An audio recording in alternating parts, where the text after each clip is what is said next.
to Celia Imrie. Thank you so much for passing them on, bringing that certain je ne sais quoi to our Saturday morning.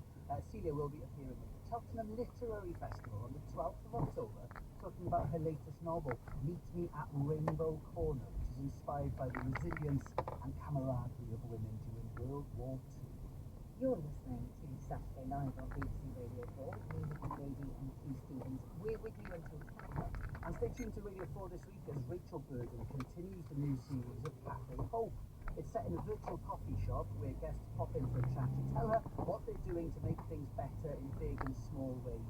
On Monday's edition, which is on at 10:15 in the morning, Rachel speaks to the founder of Addicts to Athletes, who set up the organisation after finding that running helped him with his recovery from addiction. You can hear all the episodes of her series of Cafe Hope on BBC Sounds. If you've only just joined us, we've been talking to Channel 4 News' international editor and the writer Lindsay Hilton. The chef John Watts is with us. His journey is one of, am I allowed to say this, good life to good life? I like it, yeah. Oh, thank you. It's a bit late now if you didn't like it, isn't it? And this week's thank you will come from Rob Hawkinson, and best-selling author Robert Harris. His latest book, Precipice. Thank you for getting in touch with things that you always take with you on your travels. Here's Andrew, who texted in saying, when I'm travelling alone, I always take my map, and then he breaks it down, Marmite, that's the N, Archer's podcast, very on brand, that's the A, Yes. and photos of my loved ones, that's the B. I love that. I listen to the Archers when I'm somewhere else in the world. VPNs, everyone. That's what you need if you want to listen to BBC Sounds elsewhere. Probably shouldn't say that. Maria on email says, my family always travel with Round the World TED, not an acronym, which started when my husband was travelling abroad a lot. The kids were young at the time, and we used to take photos of Ted to show us when he got home. So the kids took Ted away on their gap years and holiday. Now the grandchildren borrow him when they go away, and they send us pics of his whereabouts and antics. That's lovely. If you want to be in touch with us this morning, if you have an object or an item or something that you always take with you when you travel, let us know the story behind it. Email saturdaylive@bbc.co.uk. You can text 84844, and if you're using social media, it's hashtag BBC Saturday Night. The chef John Watts has made his way onto our television screens via working in Jimmy Oliver's restaurant, some of the top restaurants in the country, to whipping up dishes on big time TV. It could all have been a very different story, however. When he was a teenager, he was drawn into a world of crime and violence, which ended up with him being sentenced to 6.5 years in young offenders institute. It was that experience that made John realise that he wanted to turn his life around, and that food might just be the thing to help him start a new life.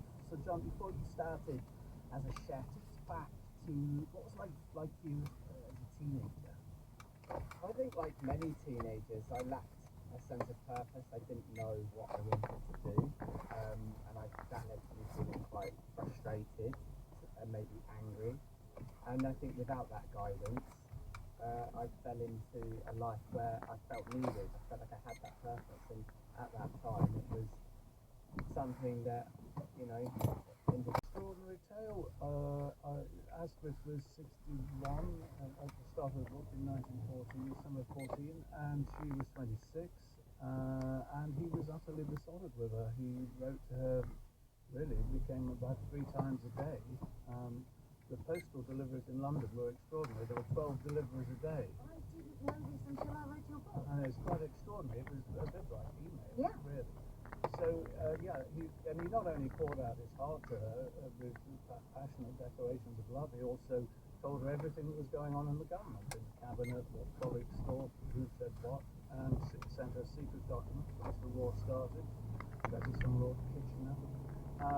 He wrote in all 560 letters to her over the course of their affair, and she wrote back almost every day. She must have written him well over 300 letters, but she preserved all his. We have them all.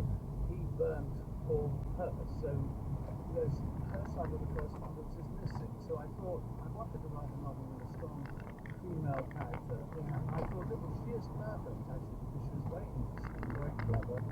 She She held her own with the Prime Minister, and I thought, well, I can invent her replies and sort of bring her to life. Was it easy for you to find Venetia voice, and more importantly, I suppose, her emotions? Well, oddly enough, it wasn't too hard. I had a lot of help from her granddaughter, who was extremely generous and let me see and use letters from her grandmother to the man she eventually married, and could sort of understand the type of frustration of being clever at that time, but not really properly educated, limited career chances. And her fascination with politics and so on, and the war, when it arrived, offered the chance, I think, for women for the first time to move into what had been a male world. Women worked in factories. Women, suddenly became more important. And eventually, of course, Asquith was opposed giving the vote to women. The war changed his mind, and he became in favour of it. I read the book, and also I listened to the audio book, so I did a bit of both, and I envisioned Hugh Grant as Asquith and Daisy Edgar Jones as Venetia. What do you think? I think that's very good. I think possibly having Hugh Grant as Asquith is a bit flattering to Asquith, but maybe not. I thought Ray Fiennes, actually, who's just No, he's had enough. Of their own internalized prejudices. Douglas strongly disliked racist minstrel humor, but exploited audience familiarity with it in performing his own subverted versions. I mean, trying comedy in any situation is fraught with peril. Is the audience going to like it? Is it that kind of thing? But to do it in those situations where he's trying to convey, obviously, a really important message as well, and realizing that humor can play a part in that.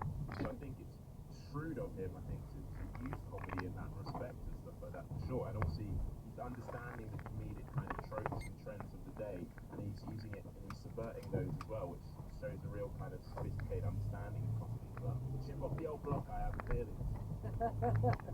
So, I mean, the trip to the UK and Ireland, obviously highly successful professionally, built his brand, as you say, he's on near celebrity, but it's life-changing for him, because actually some of the friends he meets are going to do something for him. He hasn't asked them to do it, but they're going to do it anyway.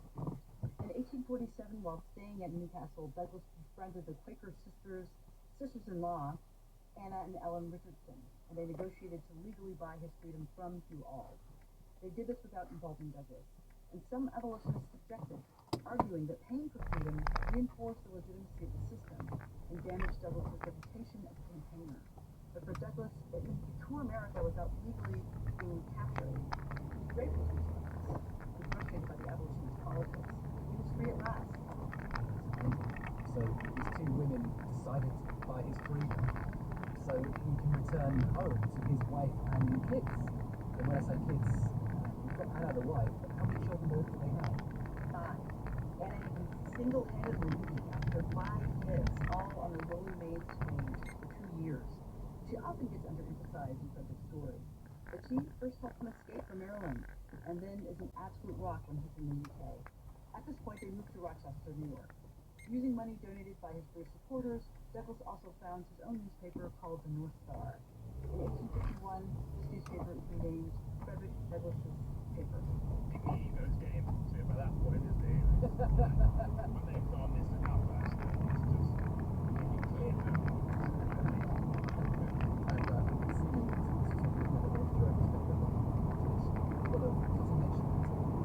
Oh yeah, well, certainly the proper broadsheets that you get, talking 400 pages, you'll be able to get through it in a Sunday. The intellectuals, no way that it is that actually. It's called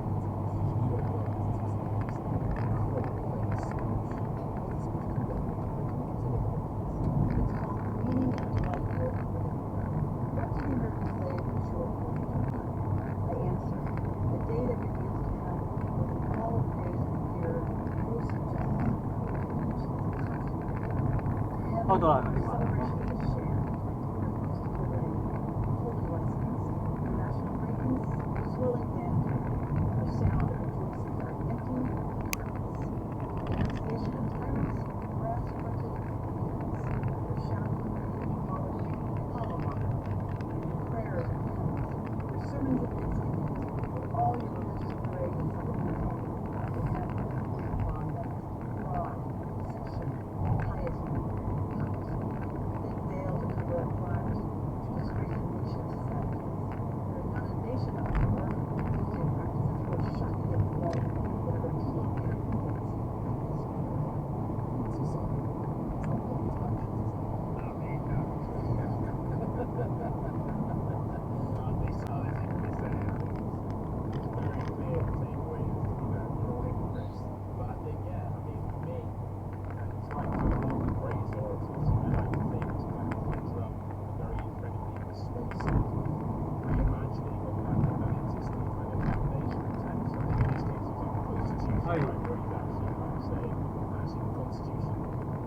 Huh? It's an anti-slavery Right. it's a being black and white, being for slavery, Right. stuff like that.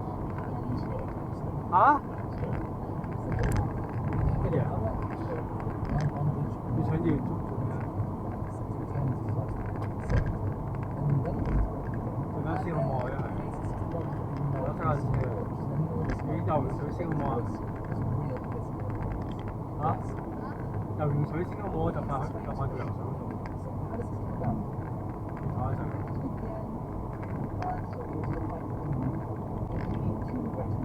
우리 영화 때문에 이 거의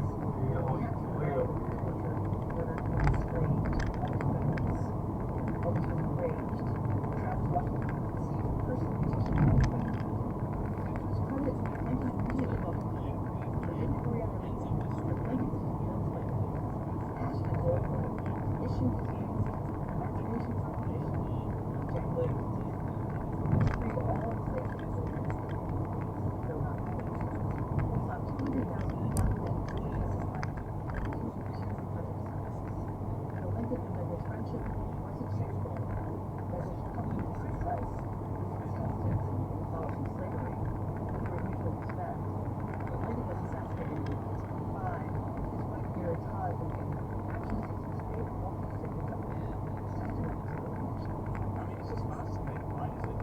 This is someone who is coming from slavery, taught himself kind of how to read, and then is now hobnobbing in with presidents, and they see like this person as an equivalent, as a political kind of equal in many respects, respected by this person. So the internet talks a lot about who he was and his stature at that time, and what he could see. I think I'm thinking of this kind of person as a friend. Yeah, I think there is that influence there, yeah. In the 1860s is where it's widely the US horrible goes from 1860s. So that in the 1870s we have the South, which is murderers, horrible time to free black person. And Douglas is fighting against the political tide. He's also presumably in danger of the black leader being murdered. So is he in danger? Yes, he's not in the South, but he faces big challenges. In 1872, his house burned down, where he heard that the arson was possible. So he moved his family to Washington, D.C., and Federal Marshal to come there, meeting his first ever African American who chose to go along with the president.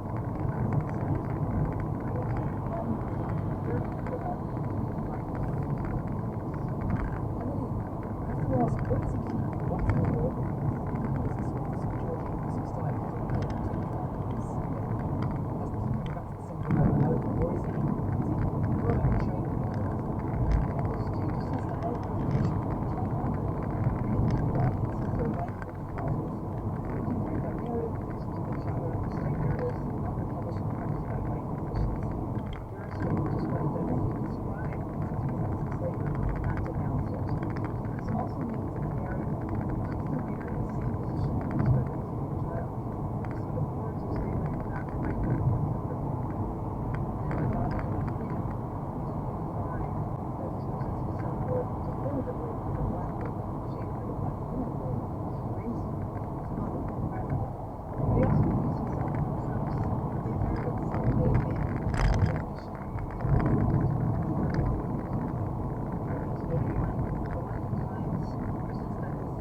Ellen? Second wife, does she get promised to slow down? I'm guessing the answer is no. No rest. Between 1886 and 1887, Helen and Frederick traveled throughout Europe, visiting England, France, Italy, and Greece. He also appointed minister and consul to the cathedral. He was young, but such was the ongoing racism. He was refused first-class travel and had a naval captain refuse to save him at night.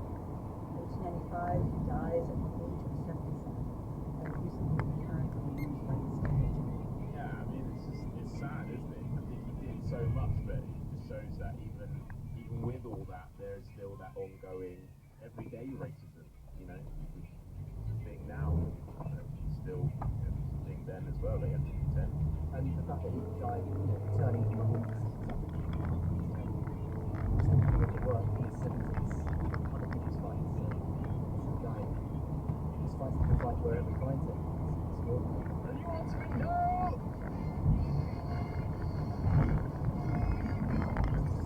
That's the end of our narrative, The Life of Frederick Douglass, which means it's time for the nuance report.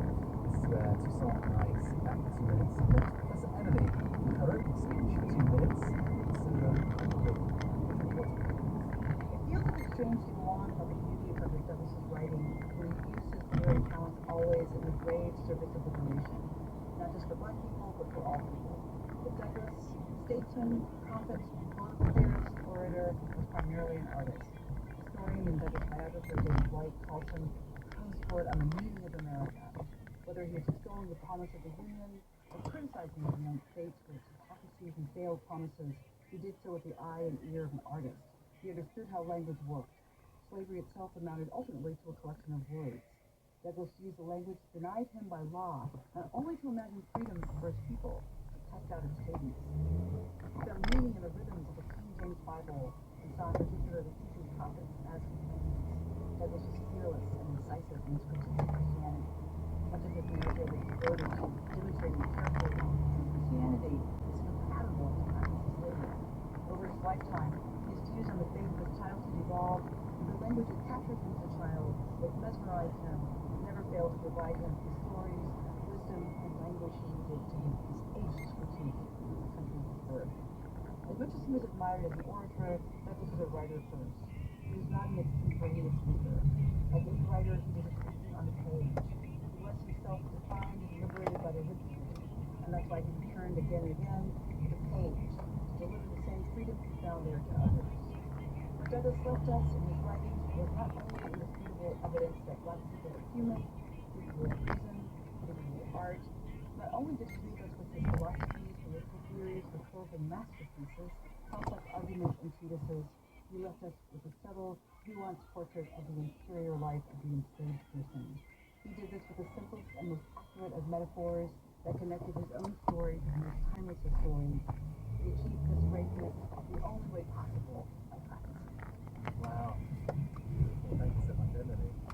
It's left for me to say a huge thank you to our guests in History Corner. We have the brilliant Professor Emily Bernard from the University of London. Thank you, Emily. Oh, thank you. And in Comedy Corner, we have the brilliant Toussaint Douglas. Thank you, Toussaint. Thanks so much for having me. It's been fascinating and also just really fun. Enjoyed it. Thank you for your knowledge. As to you, lovely listener, join me next time to ascend the lectern of rhetorical excellence with 2 more brilliant guests. For now, I'm going to go shave my beard with glorious goatee. Bye!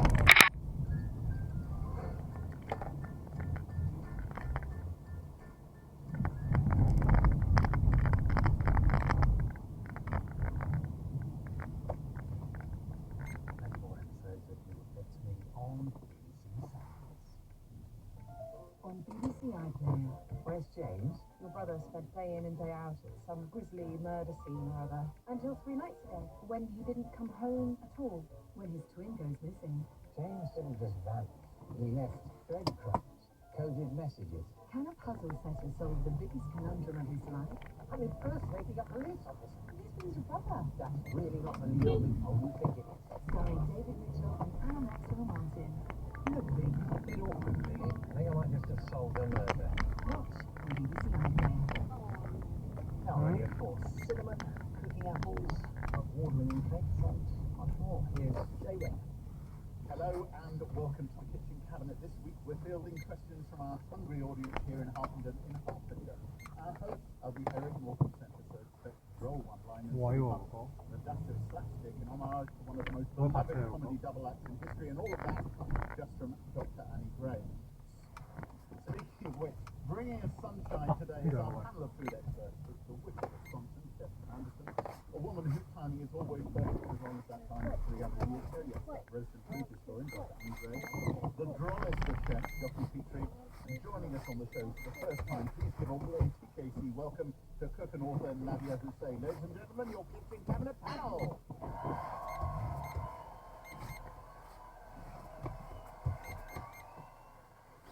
이 호흡 받은 뭐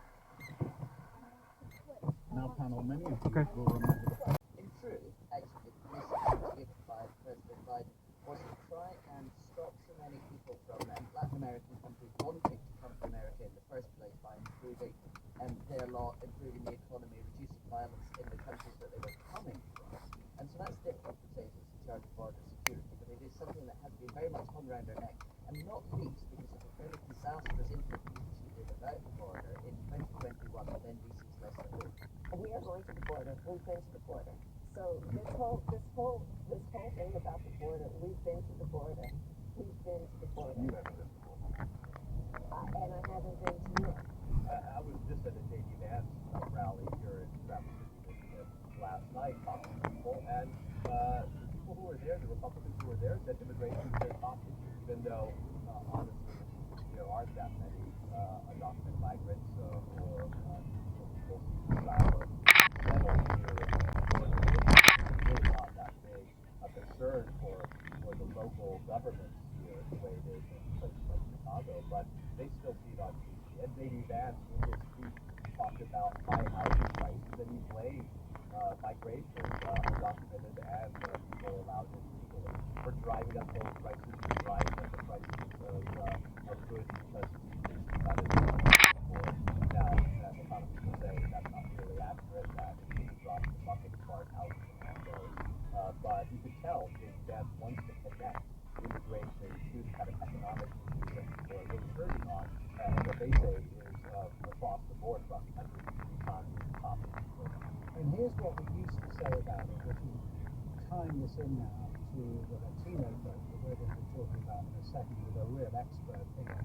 But in the past, I can remember when I was in the States for the BBC, more than 15 years ago now, people used to say, oh, well, if you go on and on about illegal immigration, which some did in those days, you know what you're going to do? You're going to put off this fast-growing group of voters who are Latinos and who are going to feel, oh, you're after us because it's our brothers and sisters, metaphorically at least, who are coming over the border. What is fascinating this time round, and specifically, you look at a place like Arizona, where roughly a quarter of the voters are Latino. When you look at the polls, Sarah, there isn't much difference, is there, between what ordinary Americans who are not Latino believe about immigration and the need to tighten up on illegal immigration, and what those who describe themselves as Latinos think about it. I think the poll I was looking at recently suggested that I think 70%, something like that, of Americans approve of Biden cracking down on illegal immigration, which he's done in the last 6 months or so, and the figure for Latinos was 69%. In other words, no difference at all, and that's really striking. Something that you need to keep in mind also is that the Latino vote is not monolithic. This is an entire continent plus two continents really of migrants coming to the United States for residencies there 100 years, and so they're multi-generations. People coming from Latin America, from Colombia or Venezuela or Brazil probably have very different outlooks on politics, on socialism versus capitalism, on dictatorships than people coming over from Mexico or from Central America, where there's gang violence and poverty. So they bring their politics from home here, their politics states based on where they settle here and who they're around, and all of that makes for something where it's very difficult to predict exactly what these different segments are going to do on immigration policy and how they're going to vote. Right, as I say, in a moment we're going to be talking to a great expert on this with really interesting, actually, ideas about the importance of the Latino vote this time round. Ideas that it seems to me really potentially change the way we ought to be looking at the race. But before we do that, Anthony, you're busy, you've got to go. I've got to play cat and cat today, going back out on the trail again. So really great to talk to both of you, and I'm sure we'll be all chatting about all of this for the next month. Bye. Bye.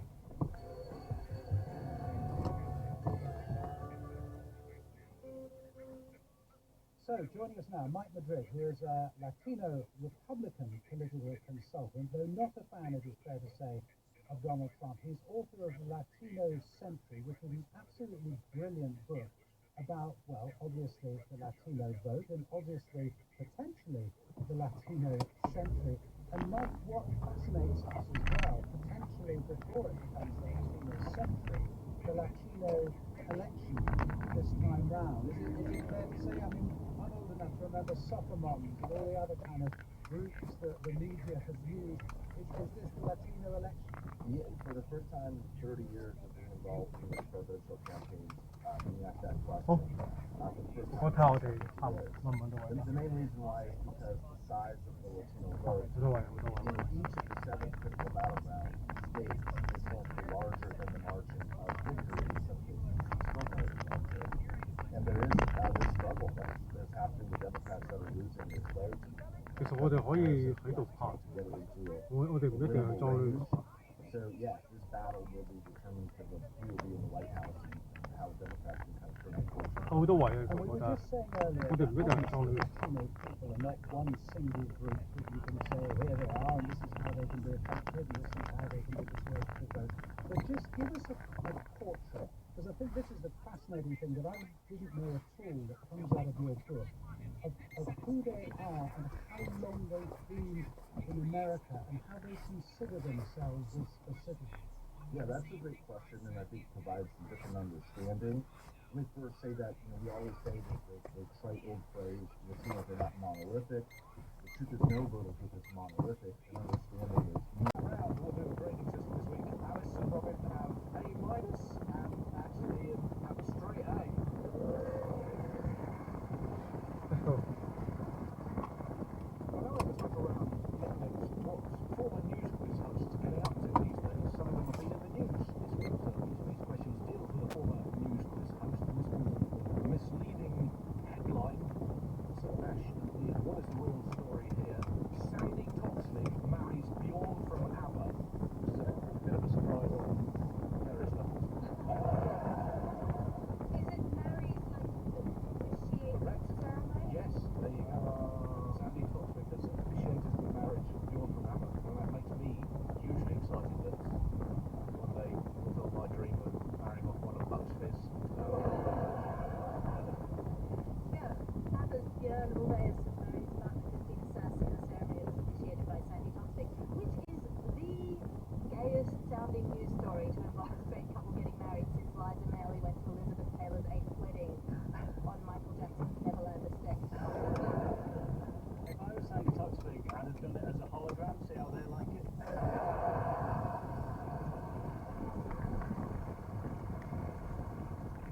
I found out that Bjorn has been married twice before as well, in weddings officiated by Simon Hogger and Barry Tote.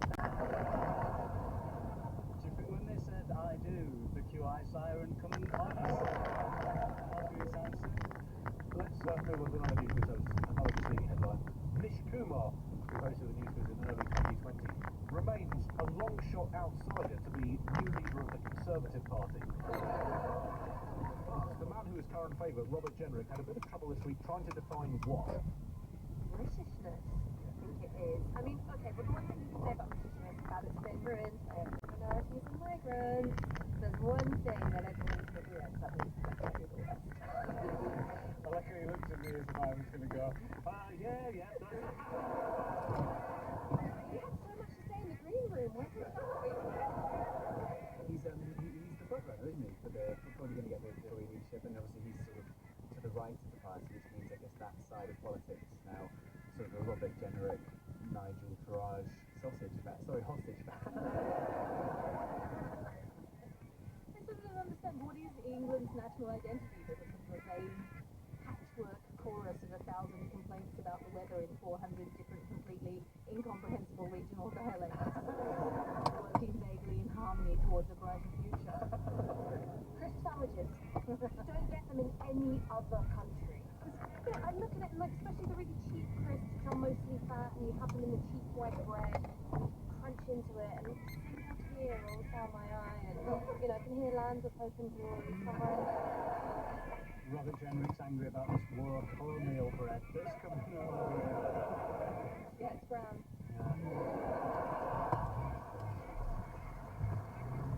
At the end of our news quiz host round, both teams are now on a B plus.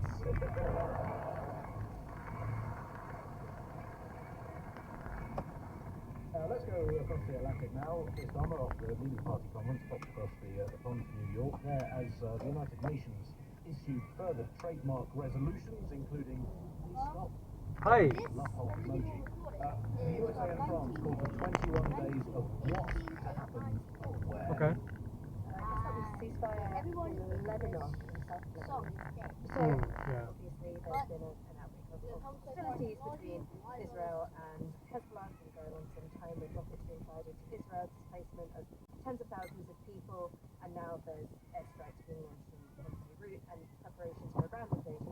I mean, there's nothing funny about it, but you have all the sort of wagging fingers from Washington and Westminster, and like, oh, Netanyahu, will you please stop? And he's just like, no, I will not, because this sort of threatens to create a big regional conflict, which is very bad for everybody apart from Netanyahu's cabinet, because it gives them a stay of Ian, you've never been Secretary General of the United Nations yet.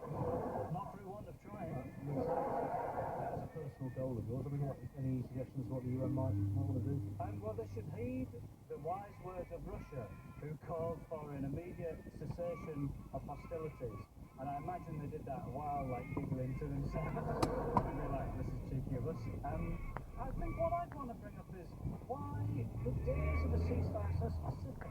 21 days. It's a very specific number. Personally, I'd be more in favour of 21 days ceasefire than a 21 millennium ceasefire, which might be enough time for everyone to calm down. Is that enough, or even more than that? I reckon on the hour of the end of the 21st millennium, you're going to hear the sound. That might be the most depressing thing anyone's said on the Secretary General said the United Security Council will make a tremendous difference in peace.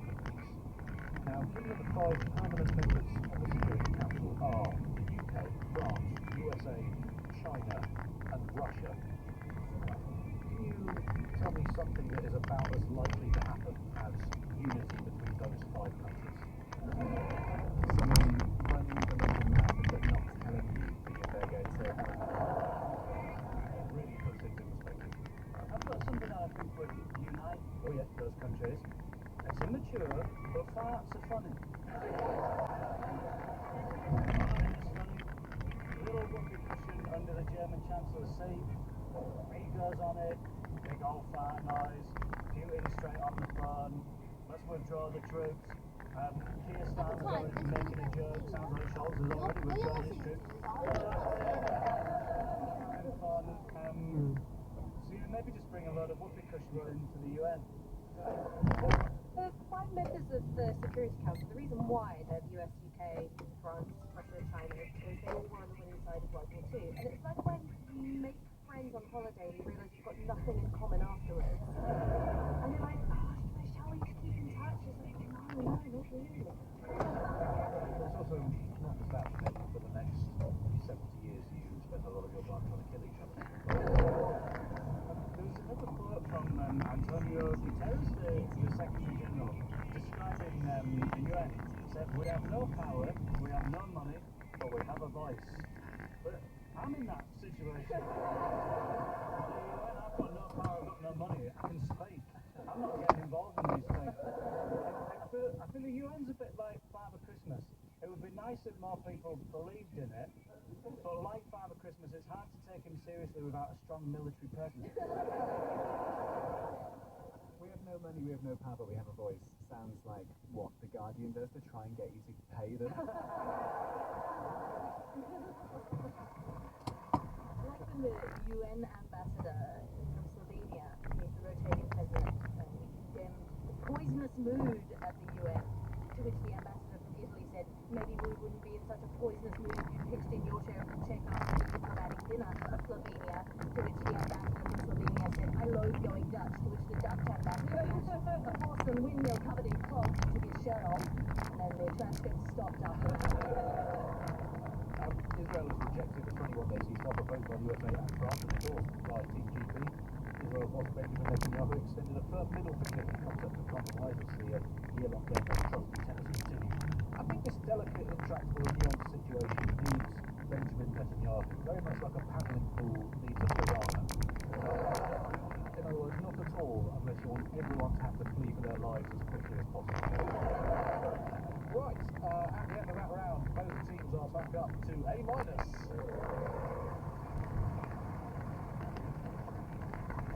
finish this week's show with a special round, a number of biblical prophecies have come true this week. Admittedly, they're prophecies from this recently discovered gospel according to some howling, unearthed by archaeologists last month in a flight to sports holder on the outskirts of Hemel Hempstead. But still, a biblical prophecy is a biblical prophecy. Our panellists have to tell me how this prophecy ends.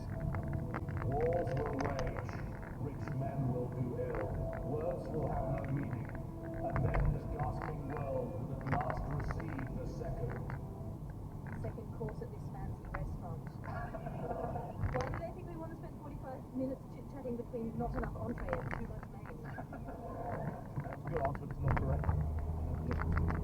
We'll receive the second Neville brother. Phil Neville is very quiet. Not the correct answer. Moon. Yes, we're going to get a second moon.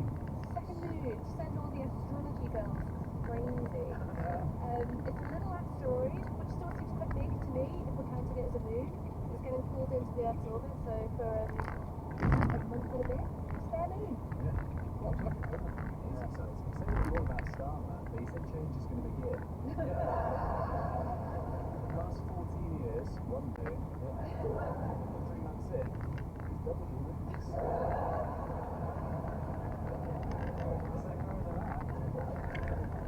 It's about time as well, I think, the moon's had it too good for too long. If you look at like Jupiter and Saturn, they've got lots of moons and they've all got individual names. The moon is so arrogant. What's your name? The moon. I am the moon. So I think we need to come up with a name for the moon now. Because it's just, you can't call the moon too. I can't believe this like libertarian moon economics that you're coming up with. Oh, the free market will solve the moon's arrogance problem. They'll get competitive again and start, I don't know, giving women more periods. Like, I don't understand. You just point to this rash of werewolves that are coming every fortnight. Oh God, yeah, there's going to be so many werewolves. Starmer, you've done it again! The moon was discovered by NASA's Asteroid Terrestrial Impact Blast Alert System. Why do we have a first alert? So that's the one that's picking asteroids up. First is the last alert. Basically with enough time to go, oh God, you're not going to like this. Well, so that means that Ash and Ian are our winners this week with an A+. I'm sorry, you're very nice people, but so nice. We don't have enough triumphalism from the winning side on the news. We'll have to bring it. Thank you very much for listening to the news quiz. I've been Andy Zoltzman. Goodbye.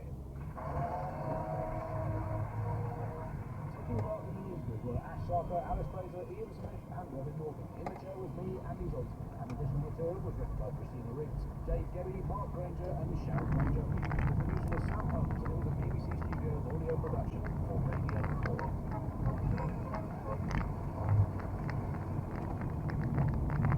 Dad, do you think that?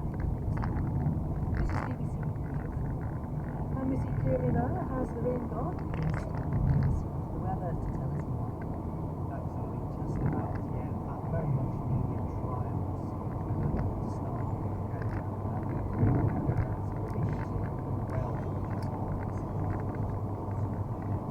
Places. Whether it will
Russian drone attack on a medical centre in northeastern Ukraine.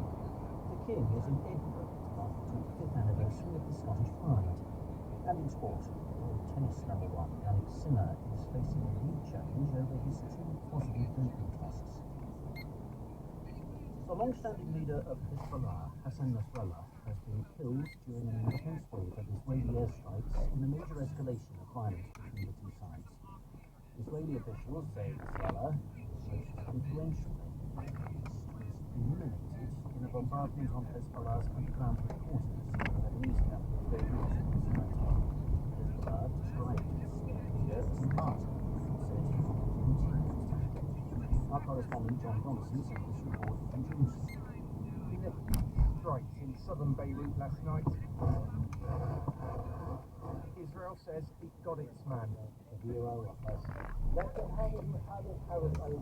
Hassan Nasrallah, for more than 3 decades, the leader of Hezbollah.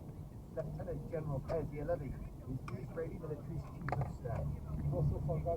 This is not the end of our toolbox. It must be very clear there are more tools, and the message is simple. Anyone who threatens the citizens of Israel, we will know how to reach them in the north, in the south, and also in places eastern.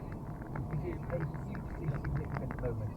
The killing is being celebrated here in Israel, but it risks plunging the wider region into war. Hezbollah, the powerful Shiite militia group, was founded by Iran, which backs it militarily and financially. Up until now, throughout the year of war in Gaza and amid escalating violence on the northern border with Lebanon, Israel has calculated that Iran does not want to become directly involved in a wider regional war. The assassination of Hassan Nasrallah could challenge that theory. The world will be watching for a response from both Iran and Hezbollah. Smoke is still rising over Beirut as residents recover from last night's massive strikes on the city and consider what the death of one of Lebanon's most powerful figures means for their future. Our Middle East correspondent Hugo Beshega is in Beirut and sent this report.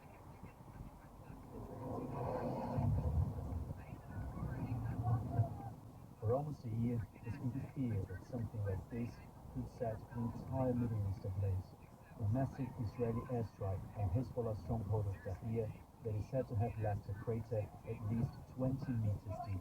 The target, the long-time Hezbollah leader Hassan Nasrallah.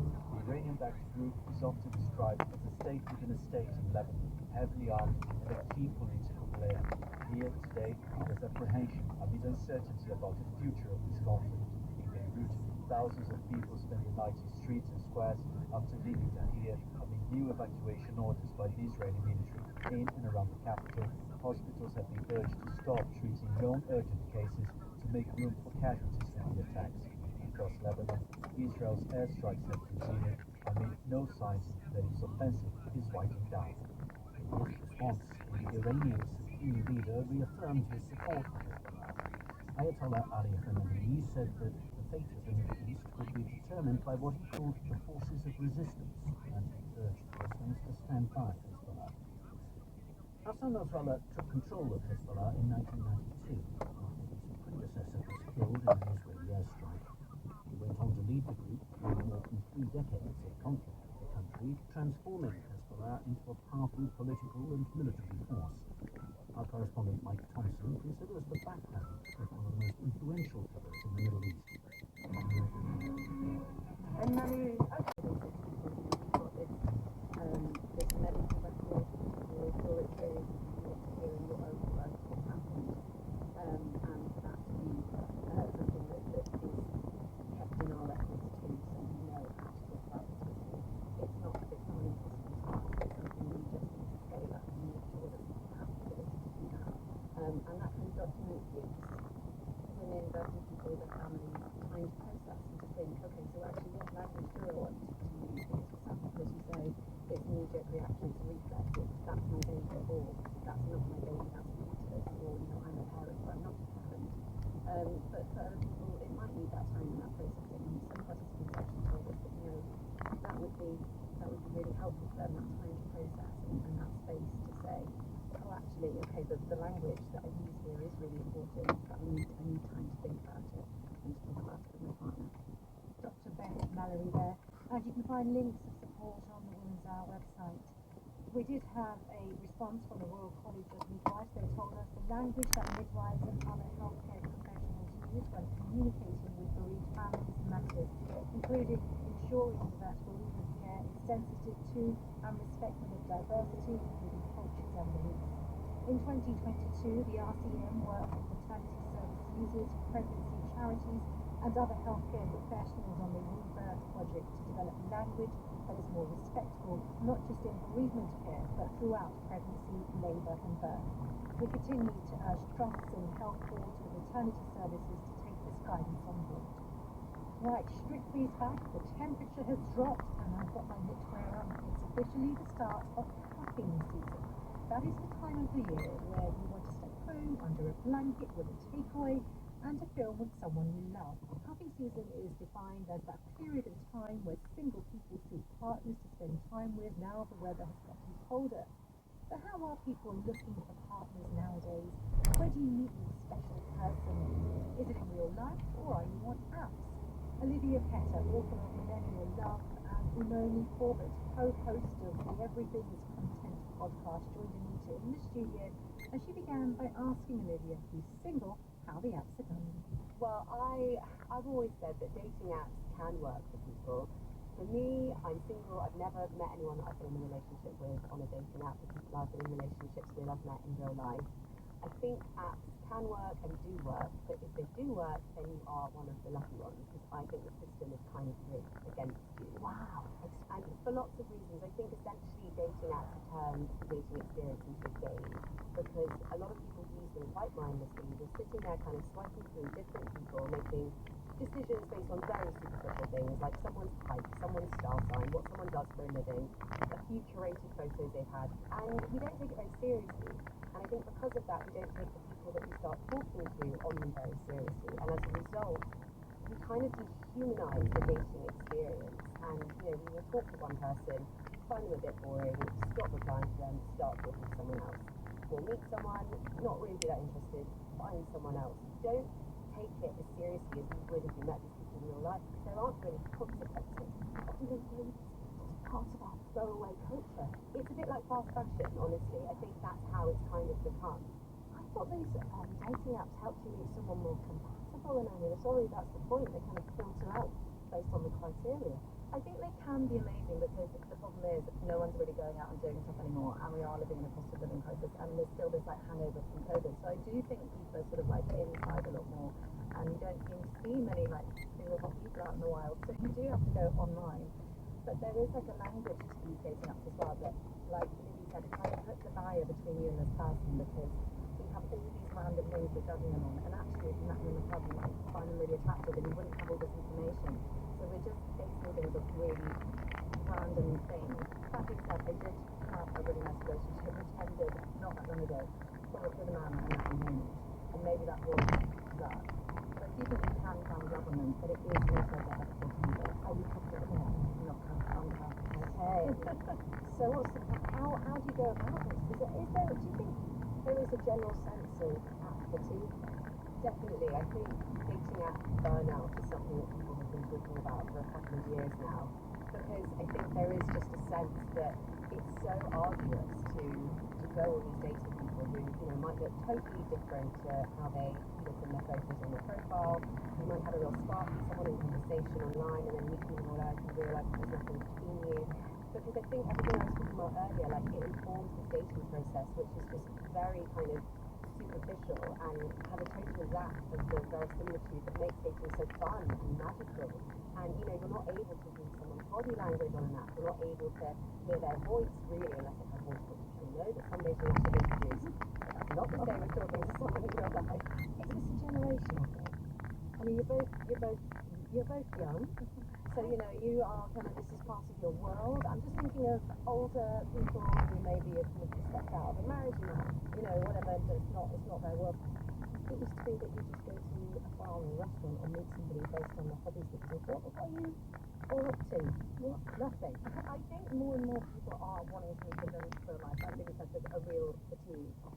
we're in a weird generation. I remember it came out when we were at uni, like Tinder kind of dating apps. Uni, you should all be out. Aren't you all out? We were out. At uni, I used to sit around a table with 7 girls and we just swipe for fun, all match the same guy and see if they sent us the same message and then just go out. We wouldn't actually. I was going to say, rather than going out, just be in the pub or wherever. That was just because it was such a new thing and it was funny and it was interesting. Yeah. And then I had a really long relationship for almost like 5 years, so I had never gone on dating apps. And then when I had this breakup, for me, because I hadn't been doing it for years, I thought I was having the time of my life because I'd never really dated and it was really fun. But something you do have to do with apps is I think you cannot speak. You have to basically match, say, do you want to go on a date and meet immediately? I think if you speak really well, like over text, generally you're not going to find them attractive. It's just something really weird about if they get on text because you've got terrible chat in real life. But more and more we were saying we might join a running club because I did a race last night with loads of great looking men. So we were like, we've got to go out and like be doing stuff in the real world, but it's active, yes, this is good. Now earlier, this is a good one. I'm sure lots of people listening will hear this because it came out earlier this morning about supermarkets in Spain where single people, this is true, basically there's an hour a day dedicated to single people coming to supermarkets in Spain, and if they are single and interested, they need to put a pineapple upside down in your shopping trolley, and that's supposed to make people up. What do you think of that initiative? I'd be more interested in what else they've got in their trolley. I think it says a lot about someone what they're buying in the supermarket, actually. You can make quite a lot of judgments based on someone's supermarket trolley, much more than you can based on someone's dating profile, based on their height and based on their you know. But do you not think that people are going to do it? But you know, the men, there's like a real thing called Dave Filoni of men carrying books with them that they think is going to be really feminist, or like they'll have like Dolly Alderton's book with Sally Rooney. Do you think there's going to be men on purpose putting like photos, something vegan, and then you get to the house and in the fridge is just lard and linked up with it? Or any other fragrance as well. Have you got any advice for our listeners who are desperate for seeking real connection? I think ask your friends to set you up, and ask your friends who are in relationships. Ask them if they are with someone who is the gender that you are attracted to. Ask their partner to set you up with their friends, because that exposes you to other social circles beyond your own. Because you can vet the people, you have some mutual friends, they're not a total stranger. Mistakes are a little bit higher if you end up not liking them. It can be a little awkward kind of relaying that to your friends. But I think generally it's a much nicer way to date than meeting up with, some random person in a dating app that you like because that star sign is compatible with yours. Olivia Petter, and we know you for that. What would happen if a mysterious woman on a flight began predicting the deaths of her fellow passengers? This is the premise of best-selling author Liane Moriarty's latest novel, Year One Moment. Liane is the author of 10 novels, which have sold more than 20 million copies worldwide. They include Big Little Lies, which is also an Emmy Golden Globe-winning HBO series produced by and starring Nicole Kidman and Reese Witherspoon. Her novel Apples Never Fall is also now a TV series. Liane joined me this week, and before we talk about her work, here's a review of Year One Moment.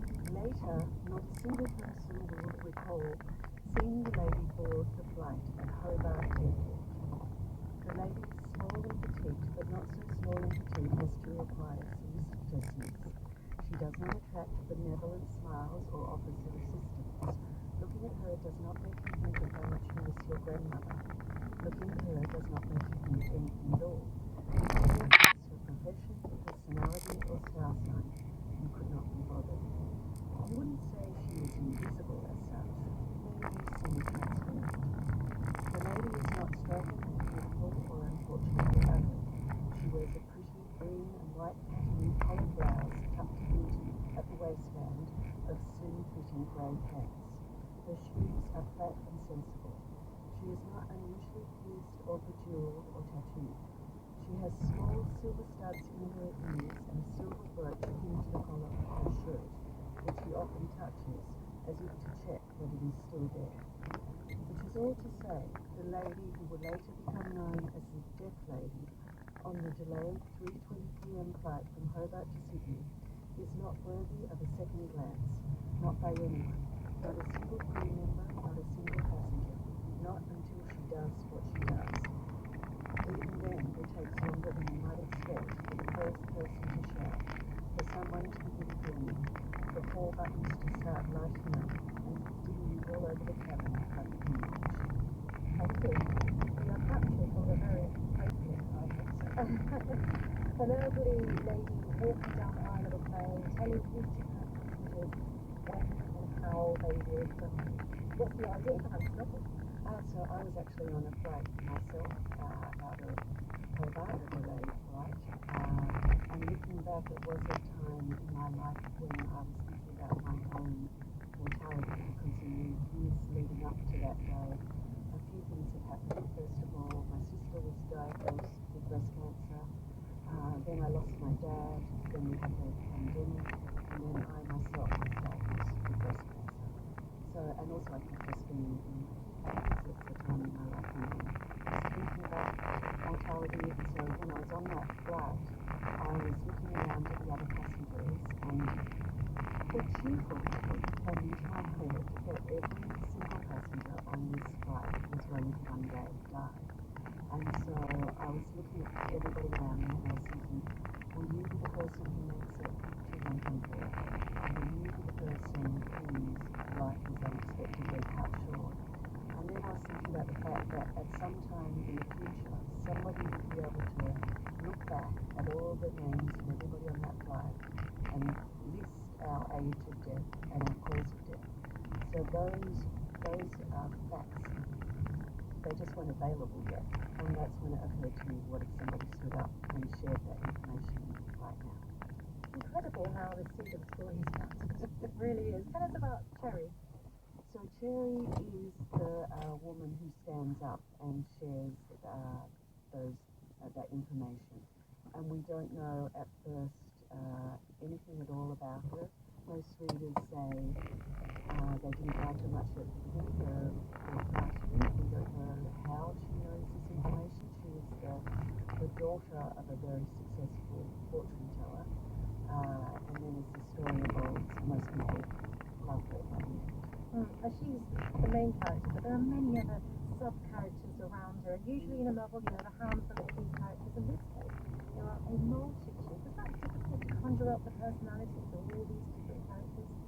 Well, I have a lot of characters in my novels, and I'm always thinking, okay, next time I'm going to write the next novel just from one character's point of view, and then I write Nine Perfect Strangers. Or then, as you say, I write a novel about a plane load of passengers. So it's just what I really enjoy doing, actually. So that's not, there are things that I found difficult where I needed to do research, such as one of the characters is a flight attendant, so I had to do more research on that. But actually developing their personalities, that's the part that I love. There is a line that stands out from the book, fate writing for fate. Raises the discussion about prediction, fate versus free will. I wonder what your thoughts are on that. Well, since writing this novel, I've been talking to lots of people, some people are such firm believers in fate, and they say everything happens for a reason. And actually you can't argue with them, because everything that's happened was meant to be. And I think I like the idea of fate myself when I'm thinking about, I had to go through all those bad boyfriends to get the right one. I was always meant to be a novelist. But on the other hand, so I think fate only works for lovely things. I don't think that I can look at terrible things on the news and think that was that person's fate, that was that child's fate for their life to end that way. So no, I don't. I'm not a believer in fate. I'm a believer in free will. Many of your novels have been adapted for TV successfully. How do you feel when you see the words brought to life on the screen? It's a surreal feeling. It's fun. A lot of it for me has just been fun to be on the sidelines and to visit the set of Big Little Lies when they were filming the school trivia night. So to see Nicole as Celeste dressed exactly as I described her. Funnily enough, to see Reese as Madeline dressed quite differently, but I actually thought the wardrobe person got that right, and that is how Madeline would have dressed. And to see the little props, to see walk by two stuntmen who were practicing the murder scene, to talk to the caterers. No, all just good fun, and so I've just enjoyed it from the sidelines. It's been hugely successful, and seeing as we're talking about Big Little Lies, there are mutterings of a third series. Did you get any light? All I can say is that I am definitely writing a sequel to the book. So when I wrote the first book, my children were little and they were just starting school, and now my children are teenagers, and so they're providing a wealth of teen material. So I'm writing a book set 10 years in the future.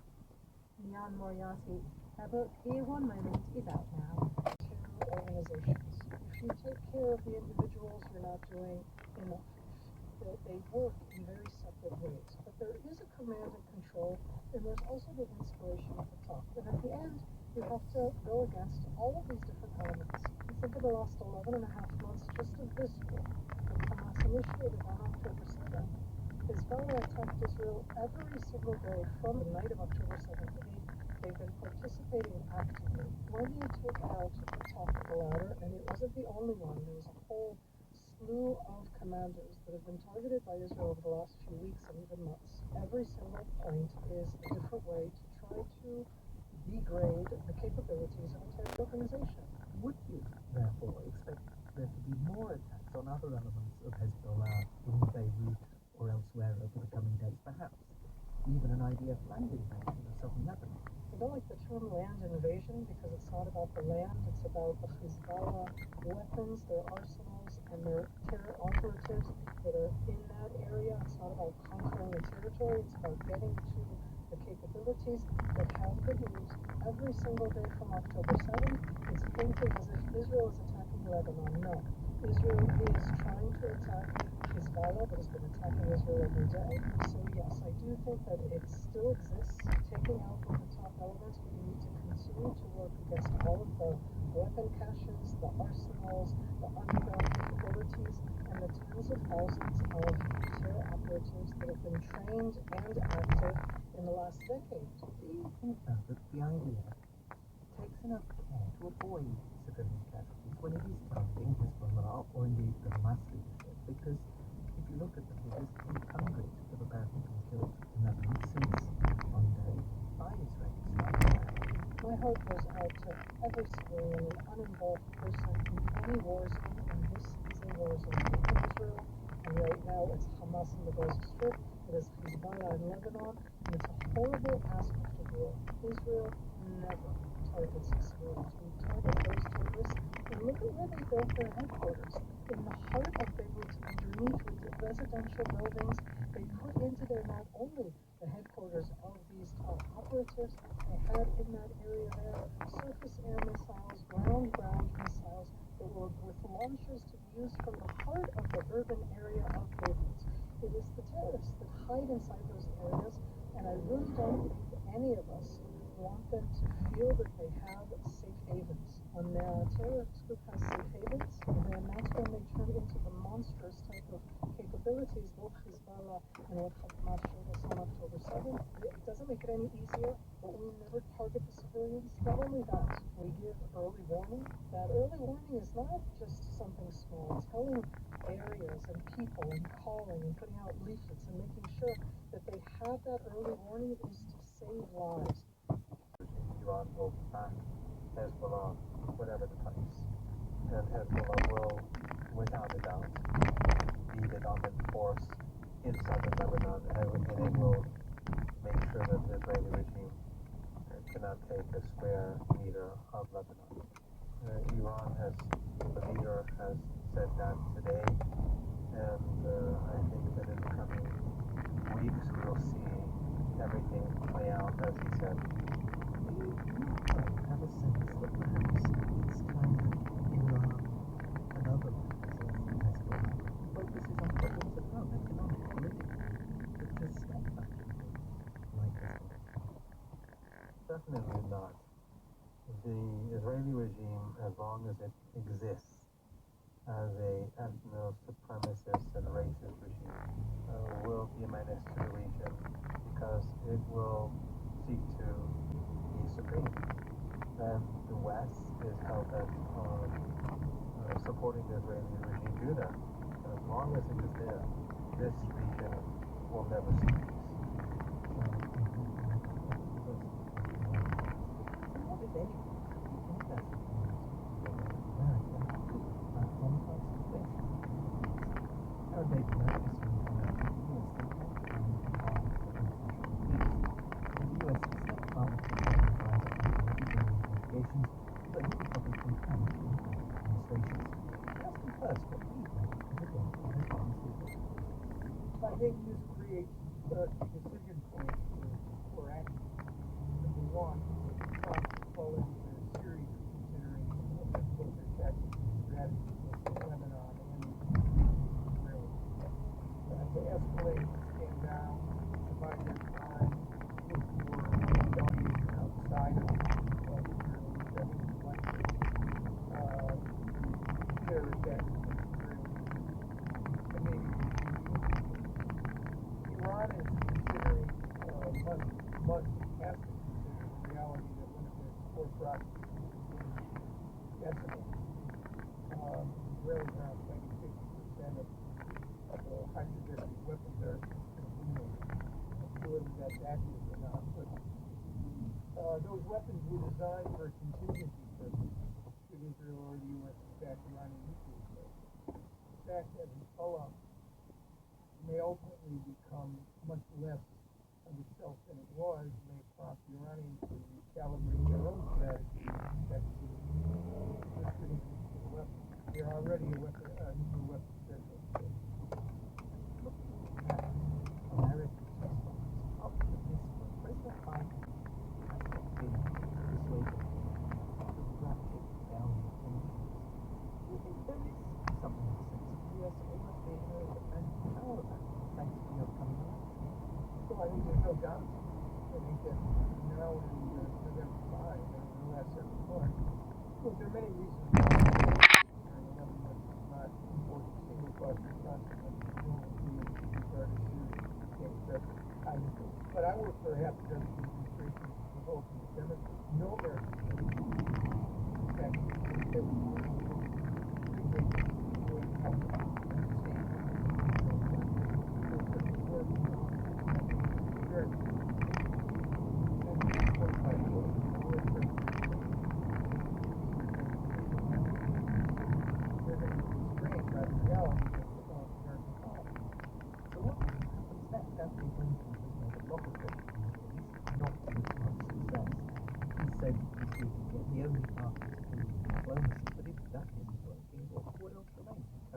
American There's no diplomacy, then you have a grinding conflict of attrition, which doesn't morph into full-scale war, but which is very costly.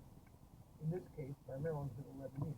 Cost to the Israelis over the last 10 days in terms of there was a minor injury, and I think a 17-year-old was killed rushing to a shelter in a traffic accident.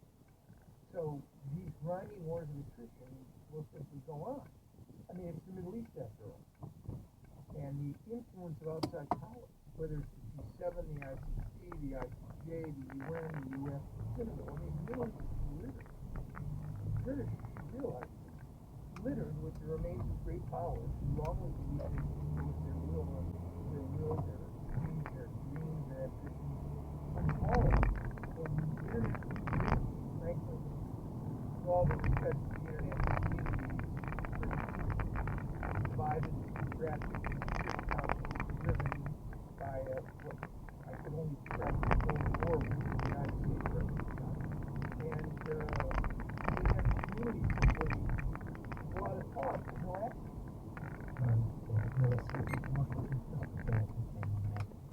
When the program, let's take a broader look at what this means for the Middle East. Jeremy Burnett, our international editor, online now from Jerusalem. Jeremy, we've heard concerns today that the killing of Hassan Nasrallah could be the spark that sets off a much wider regional war. Do you share that? Yeah, I think people are right to fear that, and that's because things are very unstable in that war of attrition that was going on either side of the border for months. Studio director Graham Evans, studio circle down up in the now on Radio 4, Political Theatre. Thinking with Nick Robinson. If West Streeting can't fix the National Health Service, then Labour fails.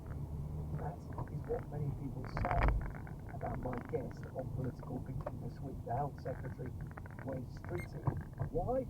Because they think it is fundamental to the success of any local government that they have to show that they can run that health service successfully. The health service that he has declared to be broken and in bad need of reform. West Streeting, welcome back to Political Thinking. Thanks for having me back. We're talking at the end of a conference. It's been quite a lively few days for you, both politically and otherwise. How are you survived? Just about. I'd like to know who in my team agreed to stick this on the end of the conference schedule. And you can probably hear from my voice, it's quite hoarse at this end of the week because of all of the debating, speaking, Karaoke singers. okay, singing. So it's been a great week here in Liverpool. It's hot lemon and honey and Brexit, and I don't think you're breaking any great secret to reveal that you were singing karaoke at the Daily Mirror party in the early hours of last night, or the early hours of this week. And people call me the fun police. I do not understand why. Do you accept there's been a somewhat curious atmosphere here? Yes, definitely celebration. I see lots of people, big smiles on their faces, and also kind of unease. Well, I think we always knew that we would be in a period of post-euphoria, change and everything. Because real change takes time. And yes, I'm proud of some of the things I've done in my first week in Singapore, whether that's the jump to Afghan, or those jumping that's the target children, or employing 1,000 more GPs, which will happen in months, and of course everything with junior doctors. Starts with a deal with resident doctors, which will now provide the conditions in which we can succeed on cutting waiting lists. But there's so much more to do. The challenge is enormous. For my goodness, there hasn't been a single day in the last few months where I haven't been conscious that I am doing what is unquestionably the best job I've ever had in my life and probably will ever have in my life. Do you feel that personal responsibility? I said in the introduction that people think, and I've heard it often said, if Wes failed, we failed. We can't deal with health. We can't be seen to have dealt with anything. Is that how you feel? Yes. And as you said it, I thought I already felt a heavier weight of responsibility than anything you could lay on my shoulders, because the Saturday we just had, I went over to Southport to meet a number of NHS staff who were responsible for responding to the grotesque spectacle of children lying bleeding, in some cases bleeding to death on the ground after that appalling mindless attack. And what was humbling about what was in total 2 hours of listening to them describe their response is the way in which that team came together in the most extraordinary way that I think lots of people still aren't even aware of. Because it wasn't just the ambulance crew having to make split-second decisions about who to see to in what order. It was the fact that in some cases children were taken to hospitals that aren't set up for paediatric care, and they were thinking on their feet and working at pace, and the whole team from the porters clearing the corridors, the receptionists on the phone. I sat there listening. It was awe-inspiring. The real kicker was right at the end, when one of them turned to me and said, "You can't let this go. We're counting on you to turn this around." And after what's been actually a really emotionally fraught conversation, I just felt at that point completely overwhelmed, and I turned to them, and as I've said to lots of NHS staff over the summer, I can't do this on my own. I need this team. I need to galvanise nearly 2 million people across the country. And if we succeed, we will be the generation that takes the NHS from the worst crisis in history, gets it back on its feet and makes it fit for the future. And having had my life saved by the NHS, can't think of anything better to do with it. Just looking at you tell that story, it's emotional now. I try not to cry, but thinking back to that conversation. Have you found that doing this job, that you are inevitably each time you go out at meetings at offices at Whitehall, you're talking to people day in, day out, saving people's lives?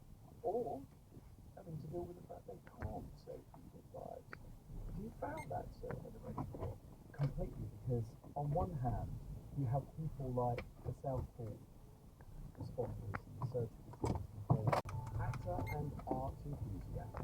And in the new series for BBC Radio 4, I'm exploring a century of surrealism.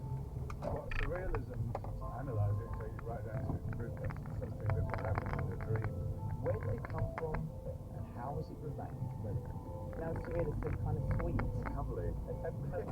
Surrealism on Radio 4 and BBC Sounds. Starts this Tuesday afternoon at 4.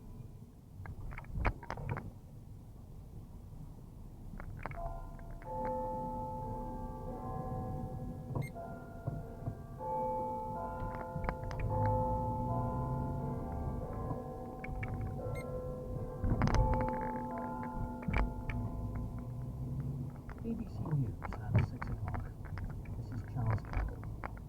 Good evening. Hezbollah confirms that its leader, Hassan Nasrallah, was killed by an Israeli airstrike in Beirut. Israel says the death makes the world a safer place. Nasrallah's many victims over the decades, justice has been served.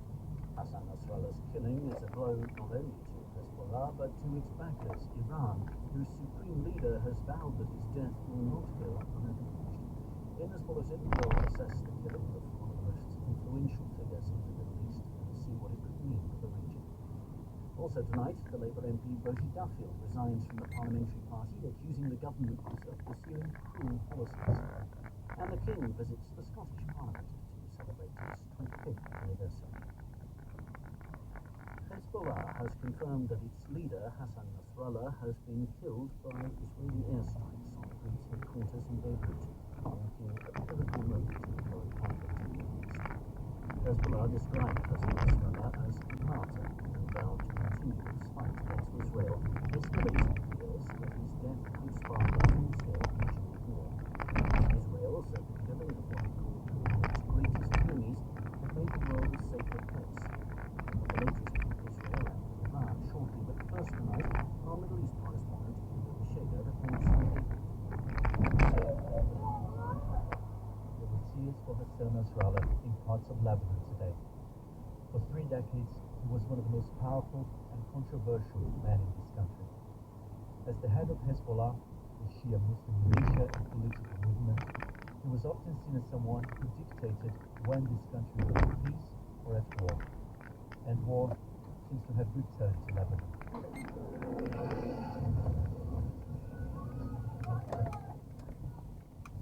Nasrallah was killed by his greatest enemy in the Hezbollah stronghold of Tahrir in southern Beirut. Last night's Israeli airstrike was so powerful it is said to have created a crater 20 meters deep. According to the Israeli military, Nasrallah was in Hezbollah's underground headquarters, meeting with senior members of the Al-Manar, Hezbollah's TV station, played verses from the Quran to mourn Nasrallah. And all afternoon in central Beirut, armed men fired shots in the air. Hezbollah confirmed Nasrallah's death in a statement hours after the Israeli military announced he had killed him. Daniel Hagari, an Israeli armed spokesman, said the world is now a safer place. Hezbollah is not just a threat to Israel. Hezbollah is a threat to the world backed by the regime in Iran. As of last night, Hezbollah's leader Hassan Nasrallah will no longer be able to terrorize the world. For Nasrallah's many victims over the decades, justice has been served. Nasrallah's killing is a devastating blow. 2006, after it failed to remove the Hezbollah threat. Hassan Nasrallah took control of Hezbollah in 1992 after his predecessor was killed by an Israeli airstrike. He led the group for more than 3 decades, transforming it into a powerful political and military force, but he hadn't been seen in public for years because of fears of assassination. Correspondent Mike Thompson has been looking at his background. إنني أشكر الله سبحانه وتعالى وأحمده على عظيم نعمه. In a televised speech in 1997, just hours after his son was killed fighting Israeli soldiers, Hassan Nasrallah thanked God for blessing his family with a martyr, speech that helped cement his reputation as a leader willing to give his life and those of his loved ones to the cause. Born one of 10 children in an eastern suburb of Beirut, he had humble roots. His parents weren't strongly religious, but young Nasrallah was. Aged just 16, he travelled to Iraq and later Iran to immerse himself in religious studies. He joined the Shia Muslim Iranian-backed group that would become Hezbollah, party of God, after Israel's invasion of Lebanon in 1982. He became its leader just over a decade later. The movement, which is dedicated to the destruction of Israel, is considered a terrorist organisation by the UK, US and EU. It has seats in Lebanon's parliament, a military force arguably stronger than the country's army, and is often described as a state within a state. Under Hassan Nasrallah's leadership, Hezbollah's membership and its stock of sophisticated weaponry both grew significantly, making him arguably the most powerful man in Lebanon. Revered by Shia Muslims around the Middle East, Nasrallah was loathed but grudgingly respected by Israel, who called him one of the world's most influential terrorists. Iranian Supreme Leader condemned the attack in which Hassan Nasrallah died as the killing of defenseless people, and said Israel had not burnt the year of war in Gaza. Karan Gabari, from the BBC's Persian service, examines how Iran might act next. After such attacks and assassinations, Iran has typically vowed harsh revenge, but not this time. Today, the Iranian Supreme Leader Ayatollah Khamenei issued a statement vowing that Hassan Nasrallah's blood would not go unavenged, and noted a more restrained tone. The high-ranking commander of the Iranian Revolutionary Guards, who was killed alongside the Hezbollah leader, was not mentioned at Khamenei's statement at all. Iran also refrained from launching any retaliatory strike after the Hamas leader Ismail Haniyeh was assassinated in Tehran in July. In this context, a leaked audio recording of the Iranian president Masoud Pezeshkian during his trip to the U.S. general assembly area this week makes more sense. Speaking to foreign media, he stated that Iran was ready to lay down arms if Israel did the same. An unprecedented comment from a high-ranking Iranian official. Are these signs of Iran stepping back? Regardless, Iran seems to be avoiding the full-scale war, not only because it cannot face the most advanced military in the Middle East backed by Western powers, but also because the country is grappling with widespread economic and social grievances, just 2 years after nationwide protests. His assessment of what the death of Hassan Nasrallah could mean for the Middle East, here's our international editor, Jeremy Bowen. For Israel, the killing of Hassan Nasrallah is a huge victory. For more than 30 years, he had been the beating heart of the government. With the aid of his close allies in Iran, he turned the organization into a fighting force that in 2000 forced Israel to end a 2-decade occupation of that land. In 2006, he led Hezbollah as it brought Israel to a standstill. Nasrallah has been Israel's biggest single enemy. In recent years, only Yahya Sinwar, the mastermind of the Hamas attack on Israel in October last year, took place. Israel has taken the fight to Hezbollah after almost a year of an attritional border war. Killing its leader, Hassan Nasrallah, is the biggest blow of all. The question now is how Hezbollah and Iran will respond. They could bide their time, or they might be concluding that if they don't hit back hard, they'll face a strategic defeat. Israel expects a response, according to its armed forces. They've banned gatherings of more than 1,000. The Middle East has entered a period of even greater uncertainty and danger. Fear of what might happen next is why the US and Israel's Western allies tried to persuade Mr. Netanyahu to accept a 21-day ceasefire. Done to tackle climate change and biodiversity depletion. Outside were tourists, supporters and some protesters holding placards reading "Down with the crowd," a reminder that the constitution of this country remains a matter of dispute. Sport now, and with details of a late win for Arsenal in the Premier League and the rest of the action. Arsenal had led Leicester City 2-0, picked back to 2-2, and needed goals in the 94th and 99th minutes to seal a 4-2 win at the Emirates earlier. The Arsenal boss Mikel Arteta full of praise for his side's composure. Now we are really happy, but obviously we could have been in a very different position because of the 2 goals that we conceded. As a sign of the performance, I think I have to be super happy. Manchester City were held to a draw at Newcastle. Cole Palmer scored 4 times in the first half as Chelsea beat Brighton 4-2. Amongst the other games, Everton got their first league win of the season, beating Crystal Palace. In the late game, it's goalless between Wolves and Liverpool after 45 minutes. No goals too in the Scottish Premiership between Celtic and St Johnstone. Tennis and the World Anti-Doping Agency has appealed against the decision not to ban Yannick Sinner, testing positive for a banned substance. WADA is hoping the world number 1 will be banned between 1 and 2 years following a hearing at the Court of Arbitration for Sport. Our correspondent Russell Fuller reports. The World Anti-Doping Agency believes an independent tribunal's decision that Sinner bore no fault or negligence was incorrect under the rules.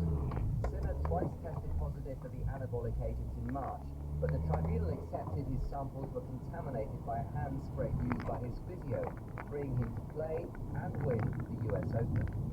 WADA's statement suggests it is not questioning Sinner's explanation, but does believe he shares some of the blame. This could take many months to resolve, as the Court of Arbitration has quite a backlog of cases. Rugby Union's world champions South Africa have won their first rugby championship since 2019, beating Argentina by 58 points to 7, and in women's rugby, Scotland begun the defence of their WXV2 title with a comfortable win over Italy.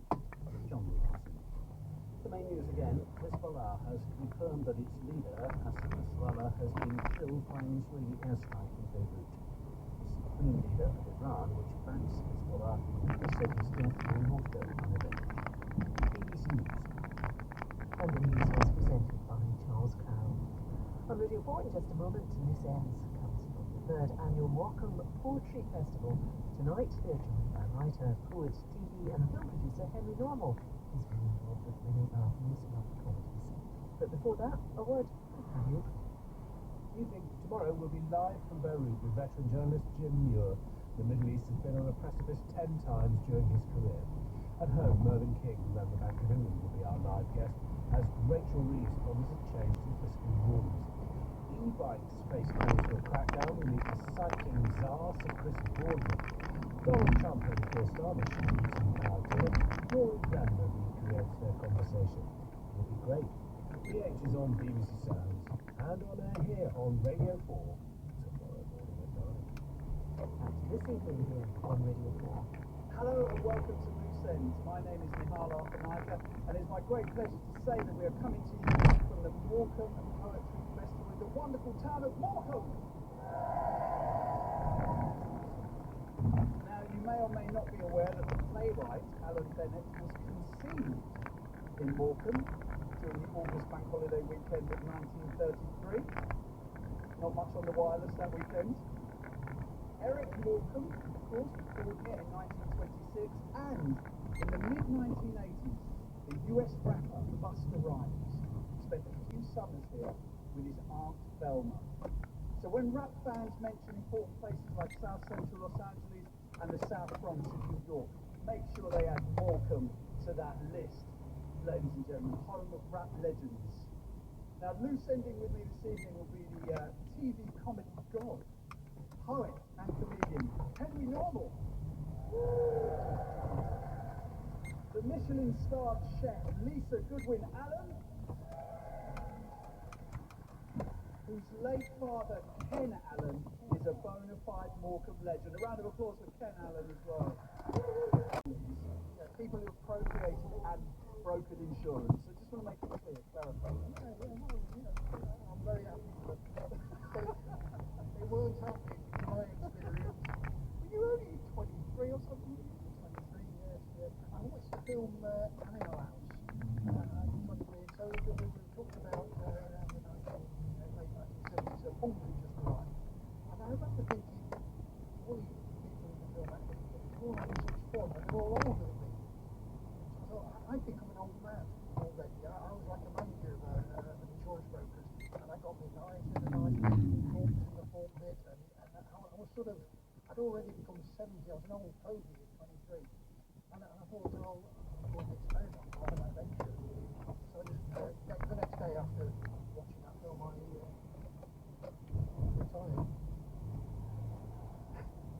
My dad for years kept saying, when are you going to get a proper job? Even when we were doing the Royal Family, Mrs. Burton show, he was saying, when are you going to get a proper job?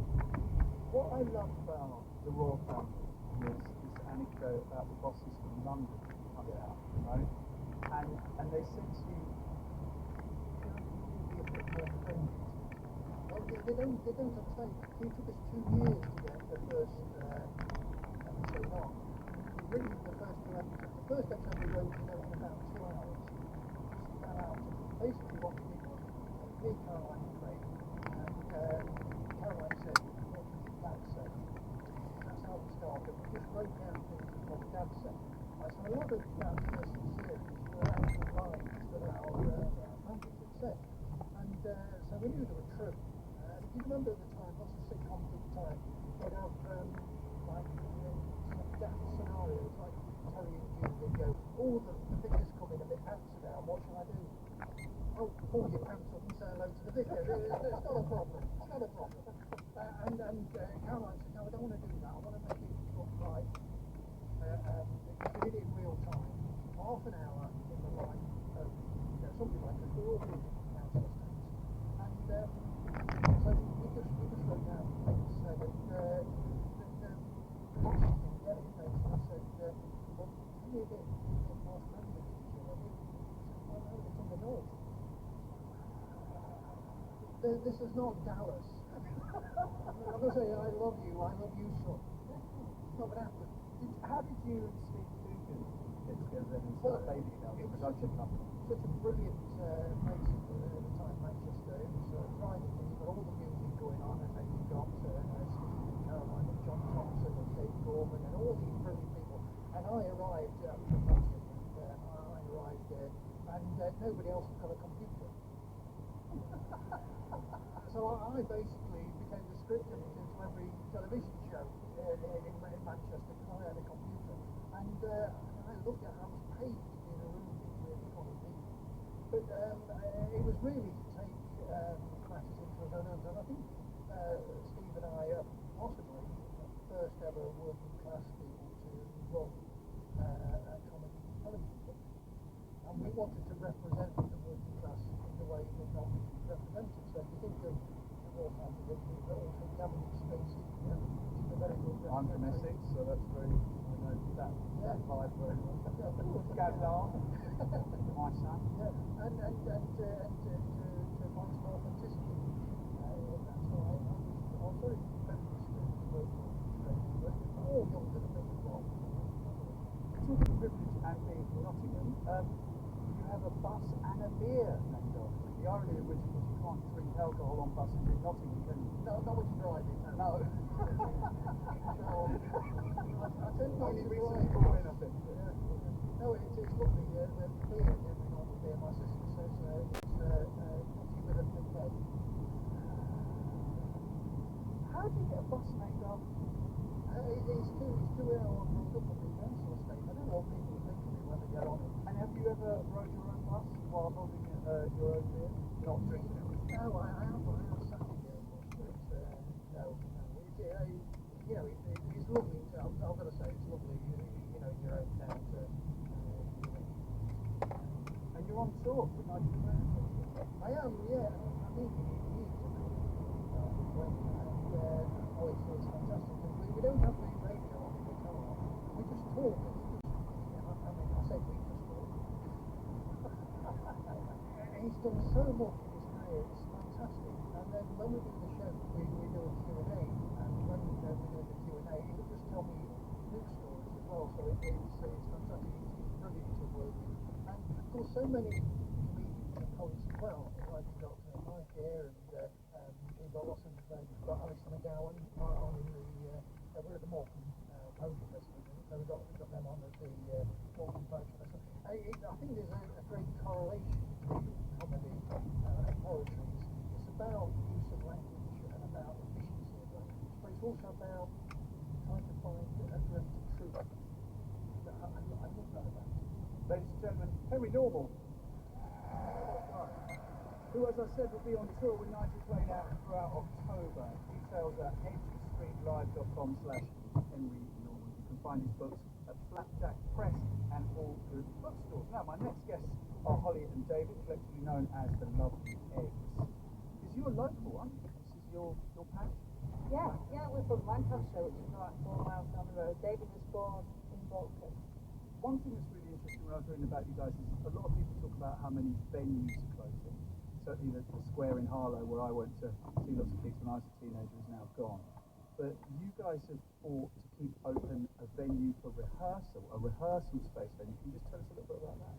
That's Lancaster Music Co-op. I don't know how many of you heard of Lancaster Music Co-op here, but it's just a place for rock and roll degenerates to go and hang out and form bands when they're young, you know. In 2018, the council evicted us and we weren't having it, so all the musicians and bands in the area stood up against it and fought to save it, and that's what we're in the middle of doing now, trying to repair it and raise the money to get it back open. If it goes, what will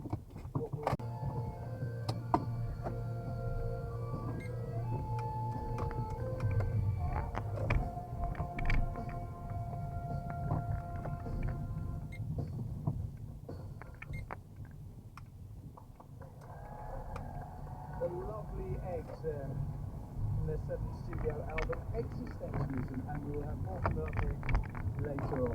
Okay, my next guest is Morecambe Board of Bread. She's known to many as the head chef at the Michelin-starred North Coast Restaurant and Hotel. Now on the TV, she has made wonderful dishes such as herb-crusted wrap of lamb with char-grilled asparagus, soft sheep's cheese and gremolata.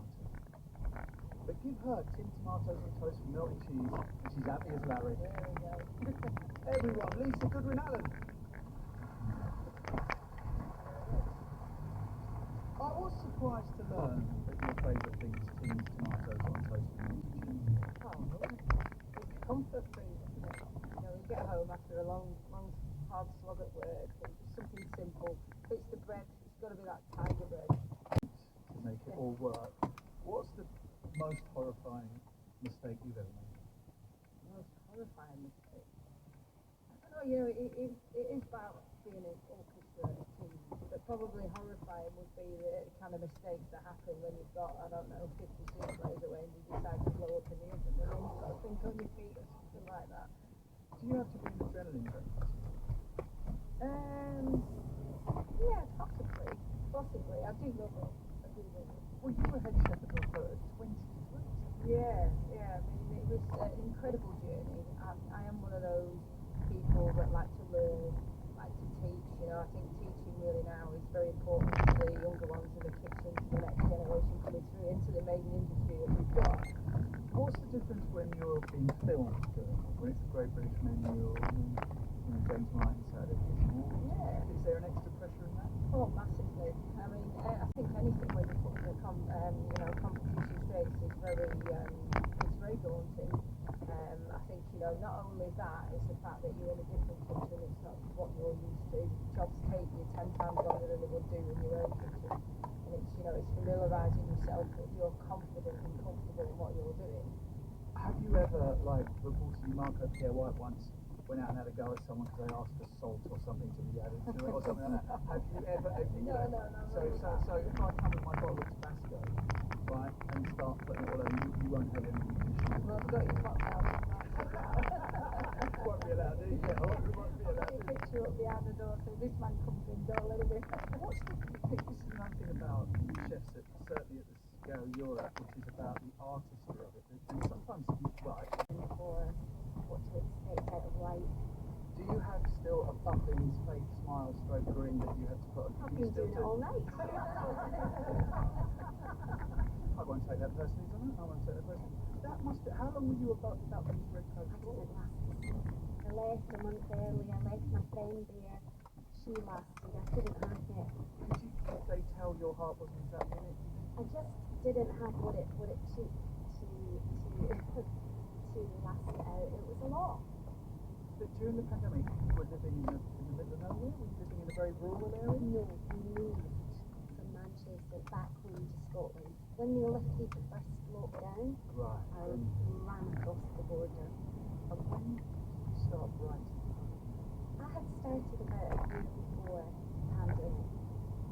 fairly intent, not with a sort of purpose. It was just something that I was doing and sharing online along with some other articles that I was writing. It was a blog. Remember when everyone had a blog? Yeah. And I thought, I'll have a blog. That'll be something I can do. Stay at home with the boys. So I started a blog with passit.on.com, and it just came out of that. It just evolved from articles into poetry. I don't know how.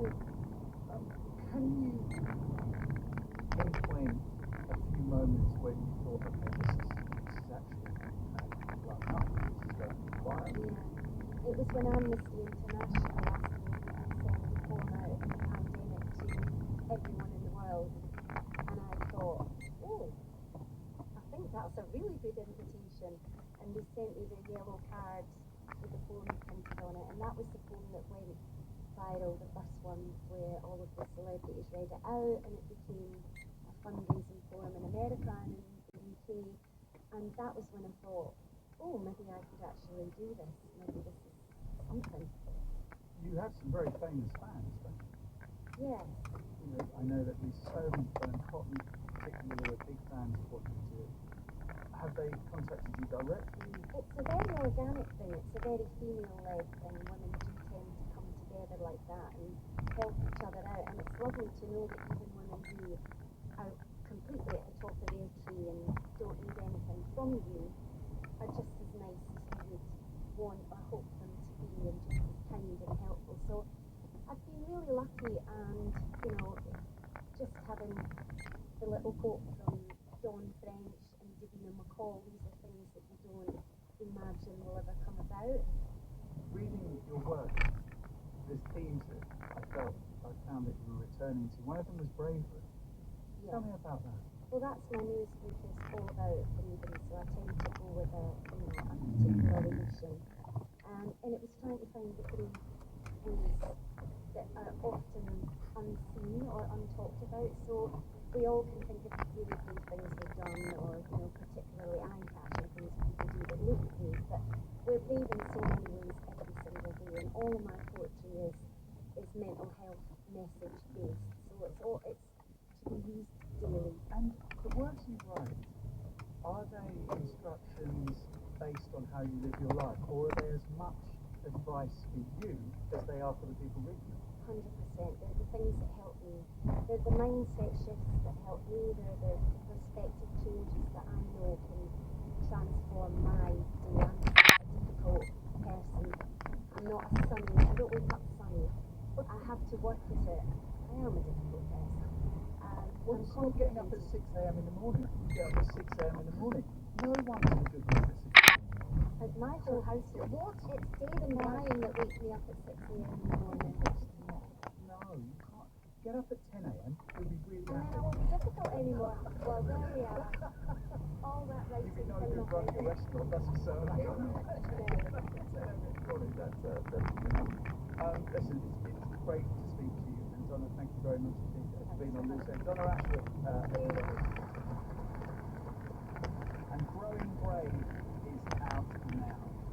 Now, time for some more music. This is the Lovely Eggs with Anne.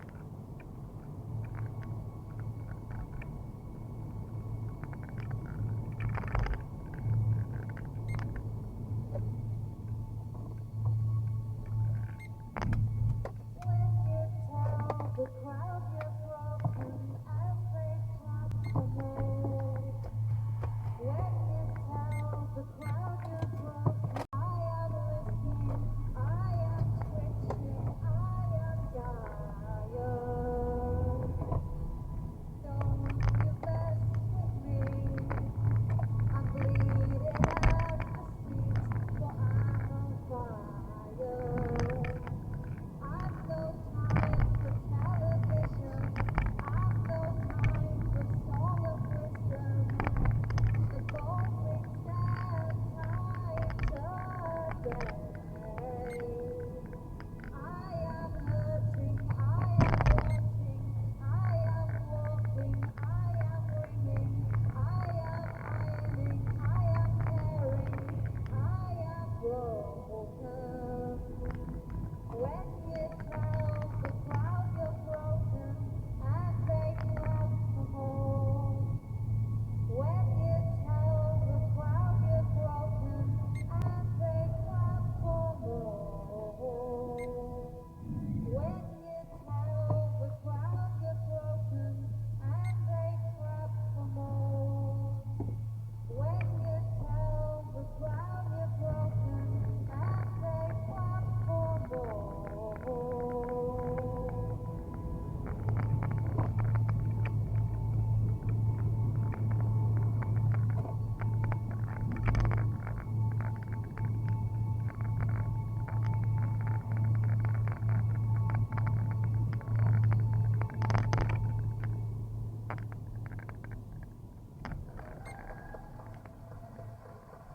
The lovely Eggs there with I Am Gaia from their 7th studio album, which is called Existentialism.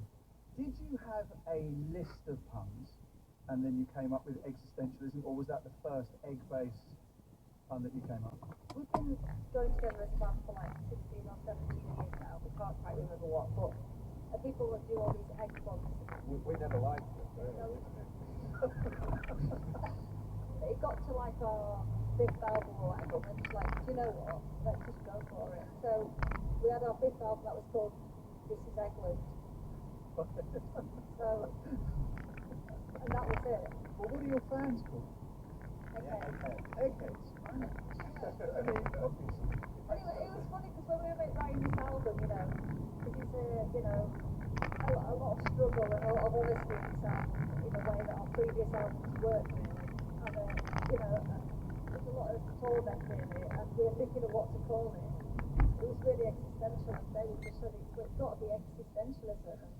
It's like an Edinburgh Fringe poster, isn't it? Edinburgh Fringe has got to be a pun on the poster, hasn't it? With a subtitle, You Can't Beat It. Yeah, there you go.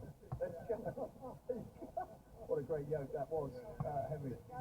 This is the way it goes, I know, I can imagine. Everybody, the lovely Eggs. Existentialism is out now from, where else? Eggs Records, and the lovely Eggs are on tour in October. Lovelyeggs.co.uk for the show. Now, please be rapturous in your appreciation of the poet and comedian, Mr. Mike Martin, who Billy Connolly, no less, once described as the funniest man in England, which must be a little bit like Aretha Franklin sidling up to you at a karaoke bar and congratulating you on your rendition of Say a Little Prayer. I mean, the fact that Billy Connolly said that, how did you find out? He wrote it in one of my books, Listen Up, Listen Forward. The funniest man in England, brackets. You'll notice I didn't say Britain. That's a great sign, and of course not very well at the moment. I'm the funniest man in ever. Tell us about giving some sartorial advice to a bee. I was in a band called the Rainmakers from Manchester. I can't remember the name actually, but playing rock and roll. And our idea of rock and roll costume was silver lame suits, bootleg ties, and remember those chucker boots? Anyway, we did a lunchtime thing at the tavern, and of course, we were like, well, we just come back from Hamburg, and we were all in black leather with shocks of black hair, and we were all creative and fucking smart. And I said to John Lennon, who's my claim to fame, if you like, I said, he is absolutely phenomenal. He's fantastic. But you want to get some good threads, man. You know what I mean? Get yourself some proper threads. And he just said 2 words to do with sex and travel. That's probably the best swear I've ever heard anyone get around swearing on radio. That's absolutely, I'm using that. I'm absolutely using that. Let's talk about the Rochdale Cowboy. On last week's Loose Ends, we talked to Russell Watson, and he talked about how Nessie Dormer was a thing that really catapulted Adam Kay, the comedian and author, was going to her, really catapulted him. But the Rochdale Cowboy is it was a bad thing. I just made up this same thing up there. It's hard being a cowboy in Rochdale. Spurs don't fit right on me clothes. It's hard being a cowboy in Rochdale. People laugh when I ride past them. Well, I said, you don't have to. And I just did that silly chorus. And I was working doing some army bases in Germany with a wonderful group called the Kalmans, and then people heard them Butler. And so I was working in the second half, with that. And he ended up achieved like anything what you do in comedy, and try and find the truth. It has a truth, but comedy also, hopefully, has a truth. So that's the reason why at the end of the book there were lots of notes and prose. And the only reason I asked him, the title came about because I was reading somewhere that the last census in Ireland, when England still controlled it, census, about 1896, and they discovered that there were 4 million people in Ireland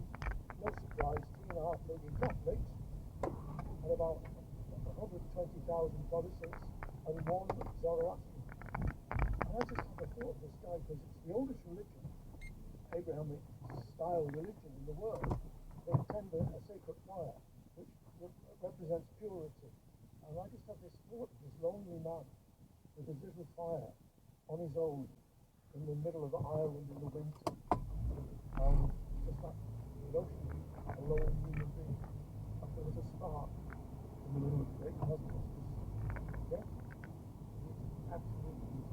Let's check out the multi-layered world of Mike Harding. There's MikeHarding.co.uk. Mike Harding. Thank you very much, Alex. We're about to wrap up, but I'm very, very keen to just very quickly, if you can make this as big as possible, talk about the element of luck in all of your careers. And just, if you could, identify a moment where you think it's luck. Henry? In Manchester at my point With the computer. with a computer. And the only reason I got there is because a girl I was in love with moved there, and then she moved to London, and I thought, well, I'm going to come with that. Lisa, luck? I think it's being in the right place at the right time, obviously with progression of getting up to head chef so quickly. Donna, luck? I just think that random is never random, so I've got a bit of a different take on luck. But for me, I wouldn't be doing this if it hadn't been for the pandemic. But I would never ever think that was a lucky thing. No. But certainly the timing. And what we know about it. And you're going to be 80 very soon? Yeah, somebody else in the 68 next month, yeah. And I said, it's only a number. And he said, yeah, but that's only a word.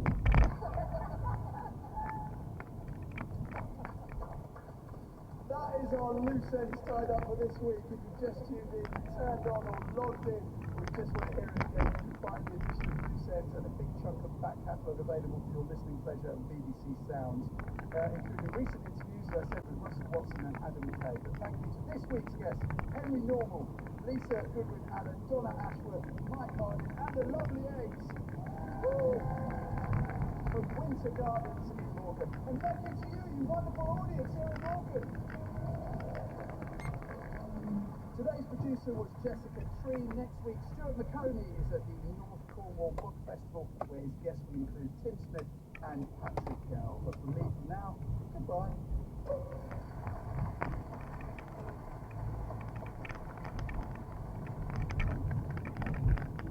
That was Loose Ends, recorded at the Morecambe Poetry Festival and presented by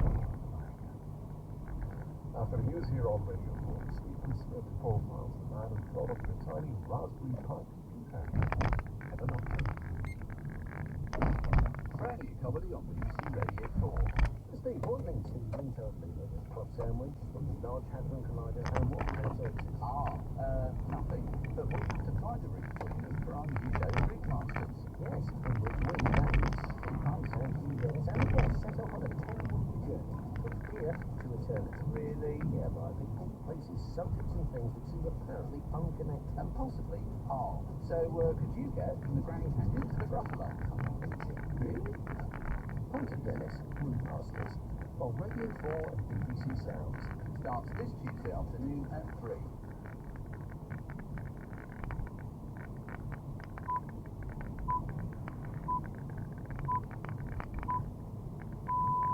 BBC News at 7 o'clock. Israel's military has carried out another airstrike on the Lebanese capital Beirut, just hours after Hezbollah confirmed that its leader, Hassan Nasrallah, was among those killed in an Israeli strike yesterday. Nasrallah's death is a major blow to the Iranian regime, led for more than 30 years. Iran's successful veteran declared 5 days this morning. Saad Mohammed Maradi is from the University of Tehran. He says Iran is prepared to fight for Hezbollah. Iran will ensure that Hezbollah does not face any serious danger from the Lebanon. Iran will back Hezbollah whatever the price. And Hezbollah will, without a doubt, be the dominant force in southern Lebanon, and it will make sure that the Israeli regime cannot take a square meter of Lebanon. US President Joe Biden has said the assassination of Hassan Nasrallah has given his victims a measure of justice. Hezbollah has said it will continue to confront its enemies, support Gaza, Palestine, and defend the people of Lebanon. The Labour MP Rosie Duffield has resigned from the parliamentary party with a furious attack on Sir Keir Starmer's leadership. In a letter to the Prime Minister, the MP for Canterbury, who plans to sit as an independent, accuses him of hypocrisy over his acceptance of gifts. Duffield also attacked Sir Keir's decision to keep the two-child benefit cap and means test winter fuel payments. Downing Street President comment. The Metropolitan Police say 3 people have been charged with criminal damage after soup was thrown over 2 Van Gogh paintings in the National Gallery in London yesterday.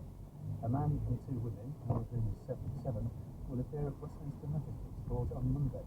It happened hours after 2 activists from the Just Stop Oil group were jailed for damaging the gold frame of a Van Gogh painting. The King has attended a ceremony in Edinburgh to mark the 25th anniversary of the Scottish Parliament. Addressing MSPs in Holyrood, King Charles described the formation of the Scottish Parliament in 1999 as a landmark in the nation's long, rich and complex history. BBC News.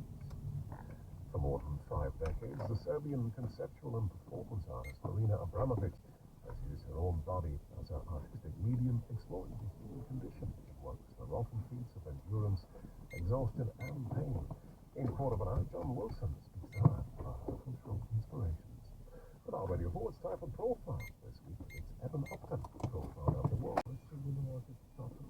How did the stories of your mother's bravery impact you and the work that you went on to make later?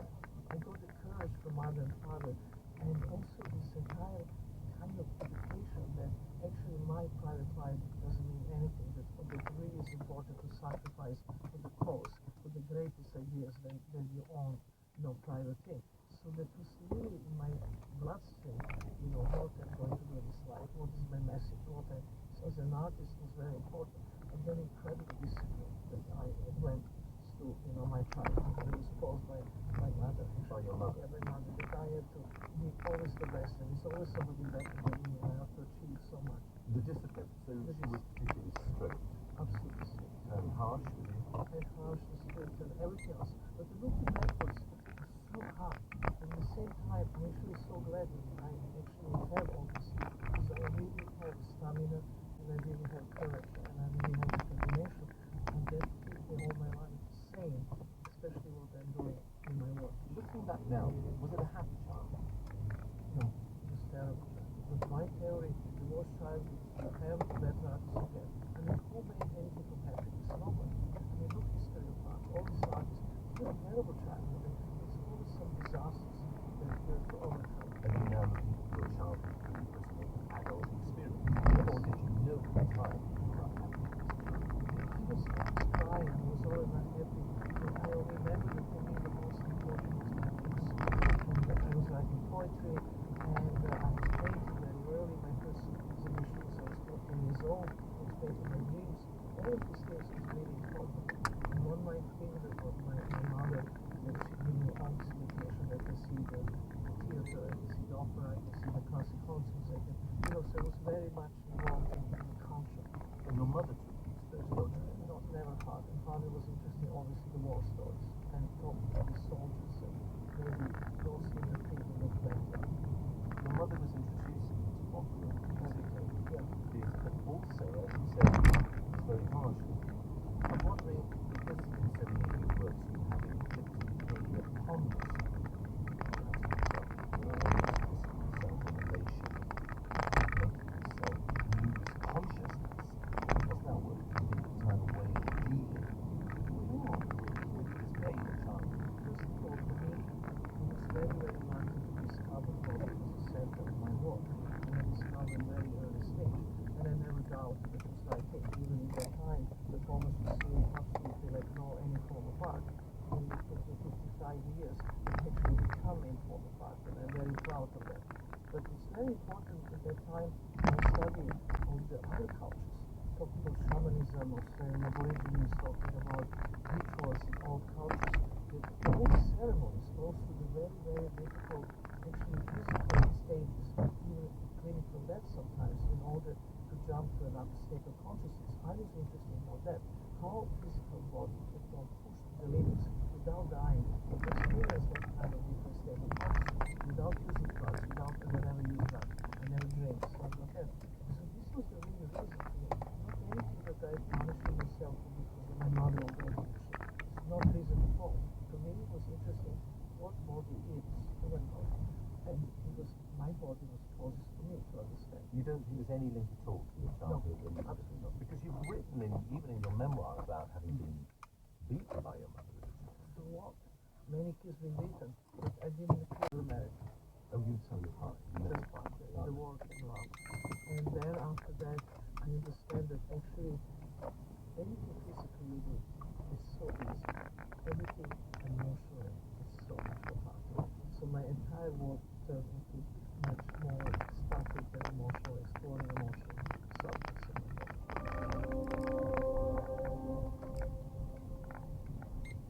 On this cultural life, Marina Abramovich, I asked my guests to choose the most significant influences and experiences that have inspired their own work. And your first choice for this program is a book, The Idiot, by Dostoevsky. When did you first read it? It's not really a book, I was 15 or 16, and this book really made lots of sense to me. But also, I didn't leave house where I finished it as they do, because reality of the book could become my own reality. We have lots of books in the house. My entire Russian library was by my father, an entire French library was by my mother. So I was reading books. But really, I remember at that time it was on the shelf, and I was 14. Even my both parents slept with the guns close to their beds, and they always slept with weapons, which is normal. Why? Because you never know. I mean, we are talking, they just came out of the war. So to me, that was like a normal thing in our country. Everybody had weapons. So my father, when I was 14, gave me first time the pistol as a present for my 14th birthday. It was very small. Handle was made of ivory and silver, the rest. And this became this opera pistol that you can actually have in the opera with the back. I mean, right now thinking about this, why I should have pistol in opera? That was very funny. But anyway, and then he wanted to shoot. It was winter. We went to very deep snow. And I lost in the snow the pistol. And we never found it. You lost it? Yeah, in the deep snow. Your 14th birthday present. So there's the first one. Then I took the pistol from my father with my friend. The one by Confessor? About the bed. Yeah. And we put one bullet and we play Russian roulette. So we turned the thing and we clicked. Nothing happened to me. We turned, we clicked, nothing happened to him.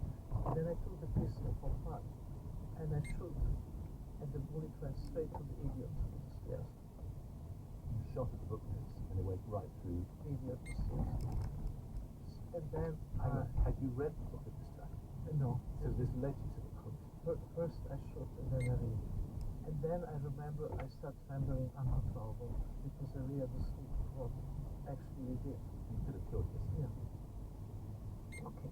But hang on, sorry. Not bad story. Yeah, but I need to just rewind. It's quite shocking to hear that you were given a pistol for your 14th birthday. Opera. For opera, but small. But it still worked. It was still something that could kill. Yeah. But then you play Russian roulette with a friend, and you're still around the same age, 15, 14, 15. And then I read the book. What would possess you to play Russian roulette knowing the possible consequences? No, but you're tired and you kind of like to play and it's dangerous and whatever, you know. The same reason I wait when I cross the street, I fly across that and then I run. Just a kind of adrenaline. So the bullet went through the idiot Dostoevsky. Did you feel like you should then read the book? Yes, it was kind of sign. And there's something that's really incredibly important for me discovering. That one of the main characters had epilepsy attack. And he described the state before this epilepsy attack. And the state he described, the state of complete luminosity, that everything around him is in complete darkness. And particularly this space and symmetry. It's so overwhelming that the body can't take it, and they turn to epileptic attack. And this was such an interesting thing to be thinking about, because much later, when I done very, very long durational work on art, I became that kind of state, but without epileptic attack. But that idea that actually there's a more you can do with her. You can't just do it at once. But this was really interesting that actually the state of complete synchronicity is possible. And this was the reflection of that, little passage that I read in Dostoevsky. So that book will have so many aspects in my life. This is why I mentioned. And the protagonist, Dostoevsky's protagonist, he's actually a very simple character.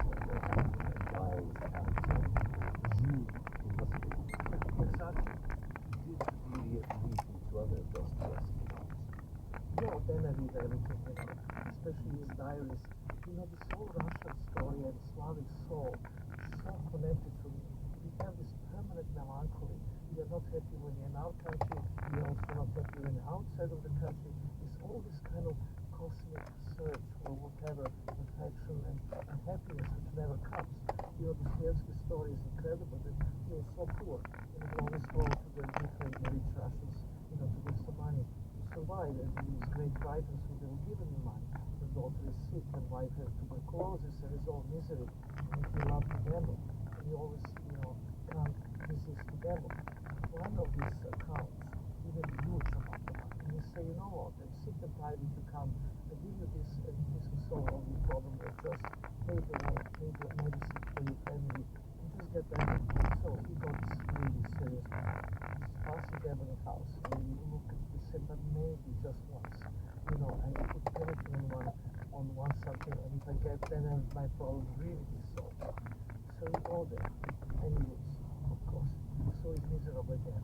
But one thing that he writes in diary, and this is so mind blowing for me, that every time he loses, he has a orgasm. We had the cinema in Belgrade, and the director of the Cinematech was so passionate about film. So everything new comes, we will have chance to see right away. So I will go there to see all Kurosawa or Parmigiano or whatever the films, and then came Marimba and I went to see. So I love this film. It's really something wonderful about that. Un grand palace international, immense, baroque, au décor fastueux mais classique. We should just explain it's a very stylized film, beautifully shot, black and white. It's a very luxurious hotel, and three main protagonists is a woman and a man who arrives, and it's clear in his mind they have had some relationship affair. Exactly. C'est pas avec une chambre que vous parlez. Je n'ai jamais été avec vous dans aucune chambre. Je voulais pas This one scene that I like so much, it stayed in my mind, which is talking about symmetry. This huge park, and everything is symmetrical. And then he said, I was walking this road, and everything is symmetrical, and I got lost. Actually, I have recurring the dreams about symmetry in my life, that I've always actually had this nightmare that can break the symmetry somehow. And there's no love to break symmetry, and then I wake up in completely nightmare. Like I will go to the kind of military, thinking about my mother and father, a military parade, and I would just walk, and all soldiers have a perfect uniform, and everybody's perfect. And I would take it from each of them bottom, throw it away, and create this dissymmetry. And then breaking the symmetry, thinking about my own work, I really have the kind of affinity to symmetry, but I'm also interested in breaking it, and just to actually confront the nightmare. It came from Maribor, you see? It comes from the Maribor, Yeah. which is, as I say, very stylized, and it is a very beautiful film, and full of symmetry. The scenes of a large staircase, and the shot is right in the middle of the staircase, and the room, of course, is symmetrical. So that impacted on your imagination. Right, and then you're missing the point, and you're losing yourself in the park. What about the other film that you have chosen? Completely The Pasolini film, Teorema, which is set in a grand Italian house, which Terence Stamp is absolutely beautiful, arrives as Young Terence Stamp. Young Terence Very Stamp. young. Nameless, I think he's just known as the visitor, and he seduces everybody in the house, the maid, mother, the father, the son, and the daughter, and then leaves. It was a very controversial film. I think the Vatican denounced it, and the Italian government even tried to prosecute Pasolini for obscenity. This is an incredible, wonderful movie. I love it. I mean, you're right, and it's so sexual, it's so young, sunset was fantastic. And then everybody fall in love, and you make love to the mother, to the father, to the brother, to to the sister. They're all desperate and all unhappy in this family situation. And he's doing something which is good. But complete absence of morality. That's the most disastrous because it's not good. You didn't do anything wrong. But people from outside is kind of outraged, you know. And then comes the man. And to me the man is like the absolute the crown of this movie. Because she's virgin. But she just got this incredible desire, sexual desire, that she only had for Jesus but nobody else. And then she literally goes to her home and opens the legs and you make love to her too. E adesso, come potrò sostituirti? Ma forse esiste qualcuno che può sostituirti, credo che io non potrò più vivere. And that moment she leaves the house. She stopped eating. And that moment she becomes saint. And she went to the meditate. And eat only green grass. It's a very strange film. So that was like amazing. The desire to the kind of supernatural power of meditation. The sex as an empty revelation. It's fantastic.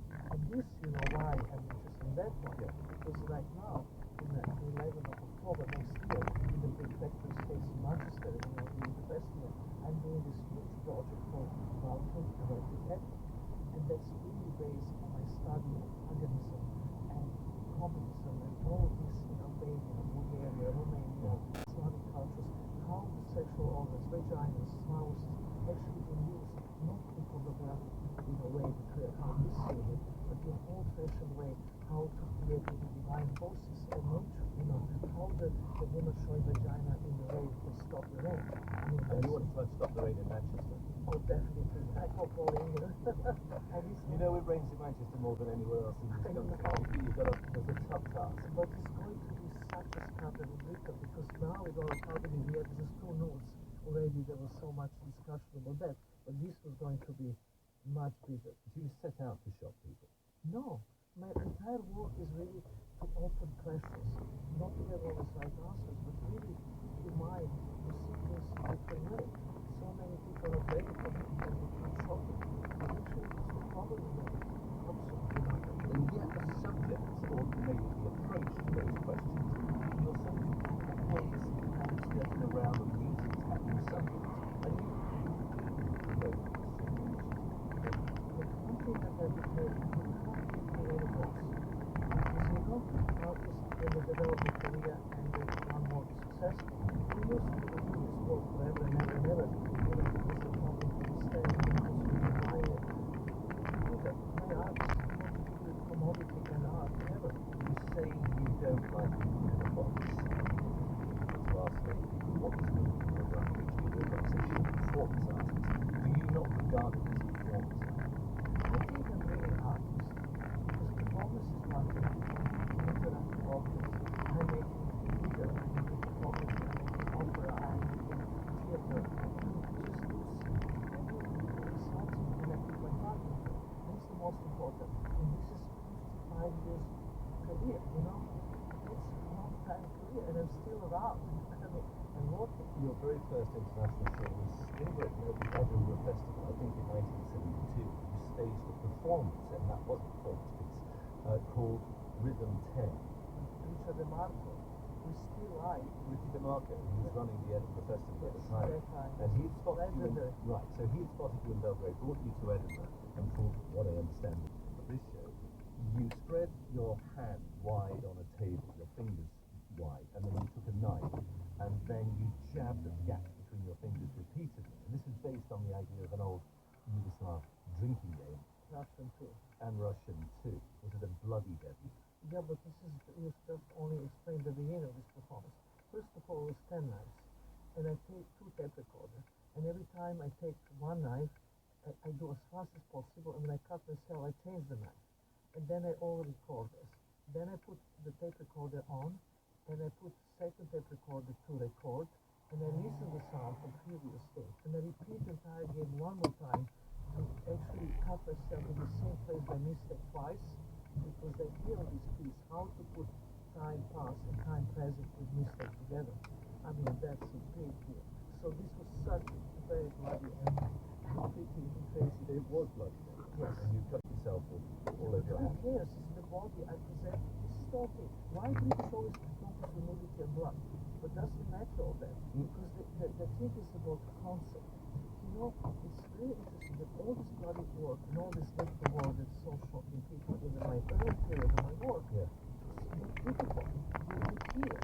It's much more difficult to spend 3 months, 8 hours in the Museum of Modern Art and not move.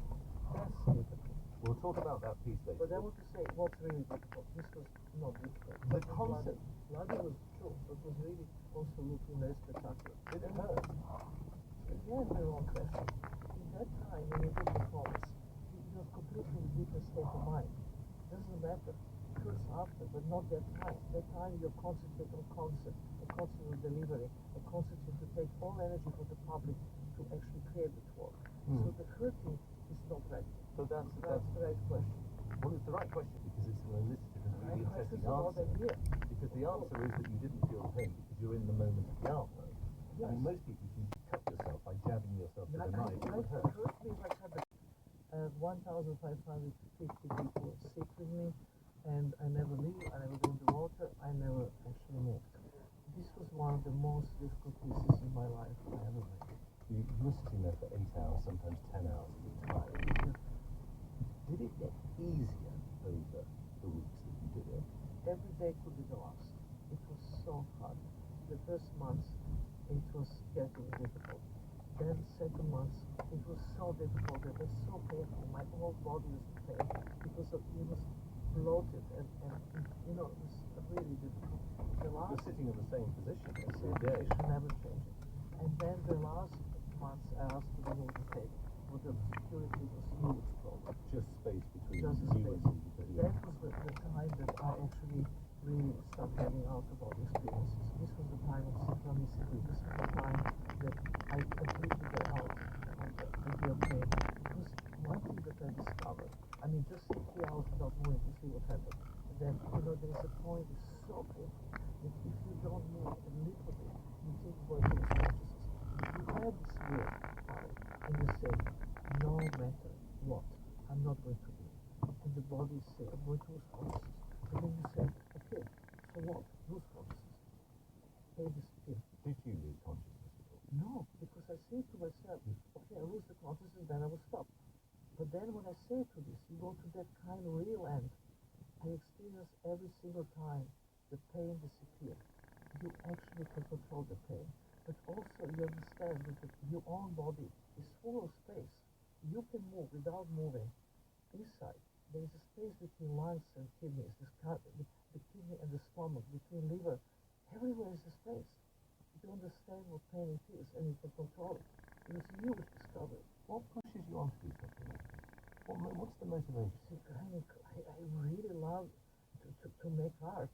It's what I'm made for. But this is redefining art, isn't it? I mean, a lot of people would walk in and say, why is this art? How is this art? I don't care what they're saying, you know. There are also people who come to me and say I changed their lives. You know, there's always different sides to everything. Did you communicate with those people who were opposite you?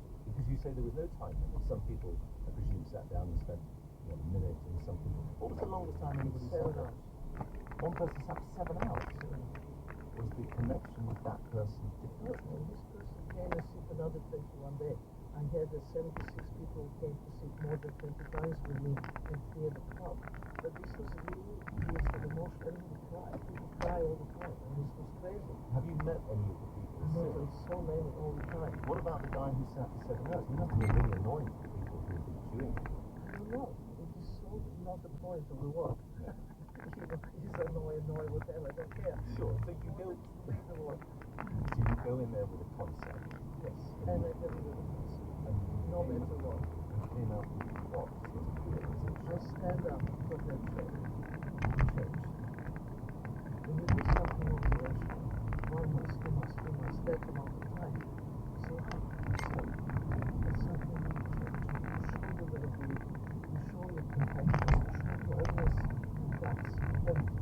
And then I understand the boundaries of my work. Then I came to London and I made a separate time gallery, 513 hours, working directly with the public. And then comes Glastonbury, the latest thing that I've just been doing. You performed earlier. Glastonbury is a festival associated with noise, and you brought silence to the main stage. You know, after the Royal Academy show, they invite me to do something with the piece. When I said about 7 minutes, nobody told me this huge fiasco that nobody 7 minutes is too long. 7 minutes of silence. Silence, I mean, people drinking and drugs, I mean, taking mushrooms, I mean, come on, it's a festival. People saying that, no, it's not going to happen. Only way to change yourself, we can change the world. Put your hands on your neighbor, just one hand, on the shoulder, right now. Let's start. Close your eyes, and you see how you create positive energy in the entire universe. And thank you for your collaboration. And we start now. 1, 2, 3. I want to go out of this art form into the world. We are talking 275,000 people, and I have a dress made by Riccardo Tisci, which is slowly opening and became this huge, sign of peace. There was no baby crying, there was no anything, there was total silence, and I knew it after 30 seconds. Yes, it's happening.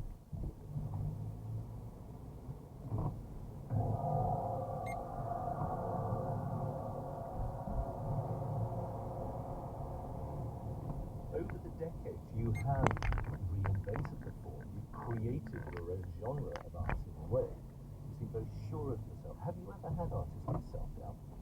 I had the moments when I didn't have ideas for a long time, but then I panicked, but then I just went to live life intensely, and as I always say, ideas come from life, and then I come back. But now, when you get my age, you understand that actually the periods comes and goes, but what you have, you can't lose it. You say your age. I think you're 77 years old.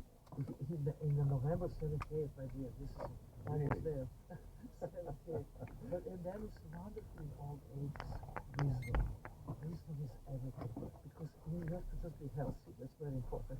Sick is not fun. Well, you were hospitalized last year, I think, and you nearly died, having suffered a pulmonary embolism. Look at me now. Do I look that to you? You're looking incredibly healthy. Encourage the introduction of comprehensive schemes. There's no intention of rushing this all over the country. We propose in a few weeks' time from now to send out a circular to local authorities calling on them to introduce comprehensive schemes. Circular 1065 was issued by the Department of Education and Science, instructing all education authorities in England and Wales to begin converting their secondary schools into comprehensions. Comprehensivisation had begun. From about 250,000 comprehensive places in the mid-60s, the numbers grew to over 3 million by the end of the 70s, including Faraday High School, which was created in 1966 by the amalgamation of two secondary models. So by the late 70s, most children in England and Wales were attending a comprehensive school, which covers all children and education as good as any grammar school. But what the viewers of the Panorama in 1977 saw certainly didn't look like that. Hello, sweetie. Hi. Why are you bored? Well, why don't you bring one? This was morning tutorial and we checked in before classes. Four. No, it's not you, mate. After a matey joke about reproduction, the form tutor had an equally matey chat with the bored girl about smoking. Me? I'm giving it up. I am. You always say that. Oh, I am. I've cut down. I really am. I'm just for a pipe now. Well, you should. Fancy spending all that money on music. This very familiar, almost flirtatious banter between the teacher and the children is a little uncomfortable today. But I remember it as quite normal, and no one seemed to worry about it. One of my biggest single memories of Faraday is that teachers really did like the kids and enjoy the kids. This is Betsy Parker, a young American teacher who taught me English. I really liked her, and I still have an essay I wrote for her which got me top marks. I know it's sad to still have it 40 years later. After several decades of teaching English, she now lives in France, and has very happy memories of the school. I don't remember one single bad kid. They were adolescents, they were energetic, some were more difficult than others, some had undiagnosed learning disabilities, some had personal problems, some had family problems. So they were a very real group of actually very nice, very funny people. Yes, there were difficult days and difficult groups, but there was a feeling of affection. Yes, that was my memory of it from the teacher, definitely. And humour. In the 1970s, educational authorities across England and Wales had a lot of autonomy. They could choose what to teach and how to teach it. And no one was really evaluating how much children were actually learning. And there were no school tables. Some schools were experimenting with newer and more radical ways to teach, rejecting rote learning and strict discipline, in favour of what was called progressive education. In its most extreme form, progressive teaching challenges some of the kind of fundamental norms of school structure, so things like the timetable, uniform, whether a teacher should be called by their first name, and that when this kind of erupts in the media, it creates outcry and outrage among certain sections of the society. The ideas of progressive education were actually originally quite sensible and quite limited. There was this famous report called the Cloud Report, which basically said, particularly for primary education, just do something. You can do more exciting things, you can do more creative things. It didn't say you shall not teach the children their tables. It did not say it does not matter if they learn to spell. But so often with these ideas, there were situations in which it was carried too far. And I did know boroughs and local authorities where the maths inspectors in the local authorities would actually really go for any maths teaching they thought was teaching in a traditional way and in anything that was classified as drill. And the idea was that if you work things out for yourselves, you have a greater understanding, which is true up to the point that it's hard work to recreate the whole of human knowledge. In 1974, a primary school in the North London borough of Islington started trying out a fairly radical form of progressive education. The head of the William Tyndale School decided, among other things, that children should be treated as equals. They should have a lot more say in what they learned, and they could come and go as they pleased. Some teachers and parents rebelled and claimed the classrooms were in chaos. The school was in the headlines for weeks, and the public investigation which followed left many people with a very unfavourable idea of progressive education. I do think that the move towards progressive education is part of a large movement in society. I would prefer to say towards a kind of romantic individualism, towards emphasis on self-expression, a kind of market self-improvement, and that this kind of development is evident in the changes in education as a whole, or society as a whole, whereas we want to conserve and preserve traditional education, traditional English education. Brian Cox, Professor of English at Manchester University, speaking in 1975. He was also one of the editors of the Black Papers, a series of discussion documents published from 1969 onwards about the state of education in Britain. They added to a wider feeling that there was something deeply worrying about the increasingly permissive nature of society, which was bound to end in disaster.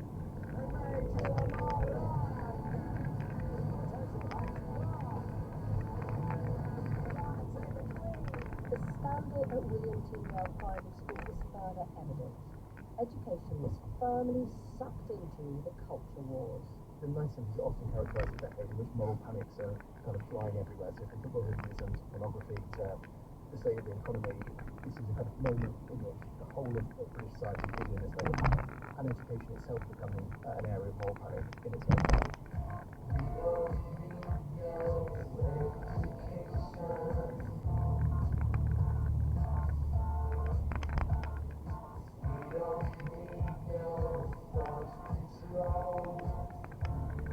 Schools are sites in which young people appear to be challenging some of the norms of society. But we see the emergence of a counter-school culture, so people rebelling against uniform, against corporal punishment, some even rebelling against kind of bad school lunches. Children will be seen out on strike, marching in the streets.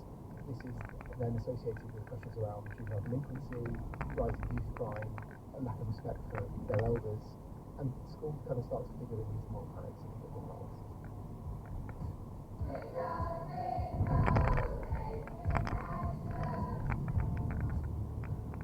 I remember loving this Pink Floyd track, and we played it at the end of the school disco. As weary teachers went around turning the lights on, many of us sang the chorus loudly. Very loudly. The chorus sung by the children from another progressive school in Islington.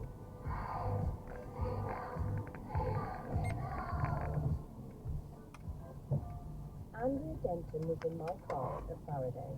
We met for a nostalgic visit to the school building, the first time I've been there since I left in 1980. It all comes flooding back. That was a school, and I think straight through those doors on the other side is the way we used to come in. And in the film, and in the film it's raining and you come through those doors. And the glazed link is a long glass corridor which joins the two buildings. Yeah, I think the glazed link is sort of along there, isn't it? Yeah, you walk down through there and then it's straight across it to the next building. Quite a lot of things happened in that little glass bit. Little fights, little scuffles. As you went along to the next part, because we had to go up and down all the time. All the time. So all the messes. Some glass toilets up there we used to hang about. Hang around in the toilets. Hiding. Didn't want to go out sometimes at playtime, so you'd go and hide in the toilets. Because it was raining or teachers would come along, push the doors open, out you go. Oh my goodness me, what do I see here? Come on, everybody out. All of you, come on, outside. Outside. Oh. Were you in the film? Because you were in the same room. I was not in the film, because I was bad enough. I was up Kensington High Street with my friends. We used to go to Beaver's quite a lot. And it used to have a milkshake bar. And we would sit in there and hang around. And come back at home time. God, you were much cooler than me. We used to bunk off and we used to just go and sit in Acton Park and play on the swings all day. And I'd come to the classes that I wanted to come to, which I think a lot of kids are not setting particularly hard objectives for them to meet. There is some truth in that. Discipline, standards and targets were the themes. And the Ruskin speech also called for more parental say in education. The fears around progressive education were starting to take the shine off comprehensive, and the speech got everyone's attention. Baroness Alison Wood. The comprehensives were actually not nearly as much of a battleground as people think they are, because there was tremendous desire from middle class voters to get away from the risk of education. So there was actually, at the beginning, there was a lot of national consensus behind comprehensives. And then you start getting this is with the children are being taught their chemistry, are learning to read, the comprehensives are going sour. But above all, it's about standards. And into that comes this programme. And into that comes this programme. The Prime Minister has said, let's look at what's happening in the schools. Let's look at how our children are being educated. It just seemed very much the time to do this. What was it like for just ordinary kids who were going to ordinary schools? What was it like? Angela Pope, who made the Panorama programme, was at the time a talented young filmmaker. She would go on to become a successful feature film director in Hollywood. I caught up with her in her elegant Kensington apartment. You can find it. No, I've looked a couple of times. And you can't find yourself. How dreadful.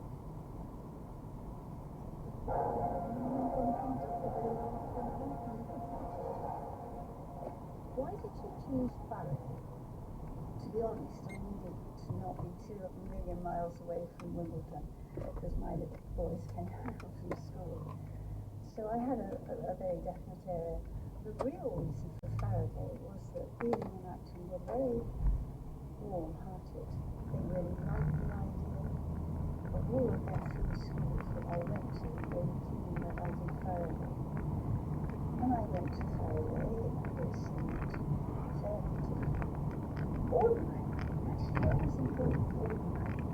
Then the headmaster was extremely well. He pointed at that. He said, this is what it's like, and we have to face that this is what it's like. Hold on, the third essay you haven't given me. Where's your essay? The one on the fly. You were here, you have been away. Sitting all over doing I think you had to get your exam done. And he said that to me right in the beginning. It's not easy teaching these kids, it's not easy. And I remember saying, you do like these kids. When children at this age, at this time, in this society, there are a lot of words that don't bring deference. All of that interested me enormously, but not because I wanted to make a film of riot, but to make a film about what these kids were like and how they were treated. So I felt very positive about it. Not everyone else was so positive. And right from the start, there were mixed feelings in the local council and in the school. Still, with the headmaster's blessing and support, Angela Pope arrived. She didn't want to make a traditional panorama with a reporter interviewing people and informing the audience.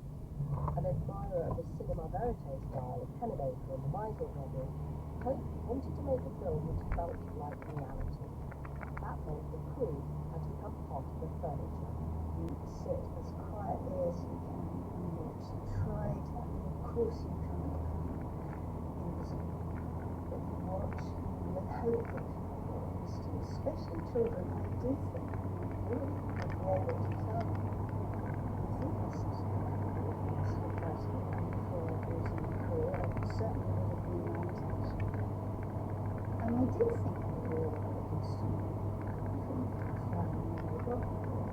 And then I brought the crew in, and they were prepared not to shoot, but just to sit there and watch too. And that was a real luxury for me to have that time, because the days are it really is. Her brief was not to make a hard-hitting investigation about education, but to reveal what was really happening inside schools. One of the reasons for choosing that school is this very, to my mind, excellent care of the children and the way that the teachers would help them one-on-one and listen to their problems. Would you like to tell me the number of things you've done wrong in the school? Not us. Not wrong. What else? They need to rewrite teachers. Okay. Now what are you going to do about it? I'll let you last person then. We go back home. You're not going to back home. Start coming in early since Now what about assemblies? today we got to assembly. Why didn't you go today? Today. Why? That was in school. You realise now, most things that happen I never hear about anyway. Mm-hmm. So you and I better become very good friends. I've never experienced anything like that. And we were much more deferential to our teachers. Most of the teachers treated them as equals. That seems really to be pretty thick. As a filmmaker myself, I think the documentary is a beautifully shot, extraordinary piece of work. Especially when you remember it was recorded on film, which is expensive. You can't just film everything, you have to plan what and who you want to shoot. And do very carefully. If you do a lot of research over a lot of weeks, and I suppose I was there for about 4 weeks, you get to know the children quite well, and you get to know the ones who would get very bored, the ones who would dutifully copy out everything that was on the board, but the ones who might be late. So I knew to say where the camera might be. Knowing where the camera should be also meant knowing where some children went to smoke cigarettes when they should have been in class. We all knew kids who went to the toilets in a local council block or behind some garages outside the school for a fag. But when the film showed 2 Asian girls bunking off to smoke, Pope was accused of setting them up. You're going all down for a couple of years. I did know that they went out of the school every day to have a fag, and I talked to them a few times, and I said, I'm going to film you here. And I thought, they went there every day. And so the idea that I set them up and gave them cigarettes was ludicrous. I didn't smoke, I didn't have any cigarettes, I knew that's where they went. The rumour that we heard as kids, and I do remember this distinctly, was they'd been given a fiver. Oh, come on. No, I mean, I never heard that, but I did hear, and from some of my own colleagues, that I had set these girls up to smoke for the city. No, a serious filmmaker would do that. You know, they were really cocksure, and we come here every day, and we don't go to those clubs, it's boring, it's boring, it's better to be here. Where do you go when it rains? Oh, we go over the road to the cafe. And that seemed to me quite an important failure on the school's part, and it needed to be in the film, but I didn't set it up. Absolutely, I didn't set it up. Some of the teachers made an official complaint about several aspects of the film. The Broadcast Complaints Commission agreed that it wasn't clear the smoking took place outside the school, and also that the film failed to show enough good teaching by experienced teachers to balance the bad behaviour of my class. But most of the other complaints were not upheld. Betsy Parker, the English teacher, remembers the camera being in her classroom. Did it make us behave differently? Yes, absolutely. And I think everybody did everywhere. Not necessarily worse or better, but there's a jazzy energy and excitement of having other people there and being watched and being seen, and that heightens the energy.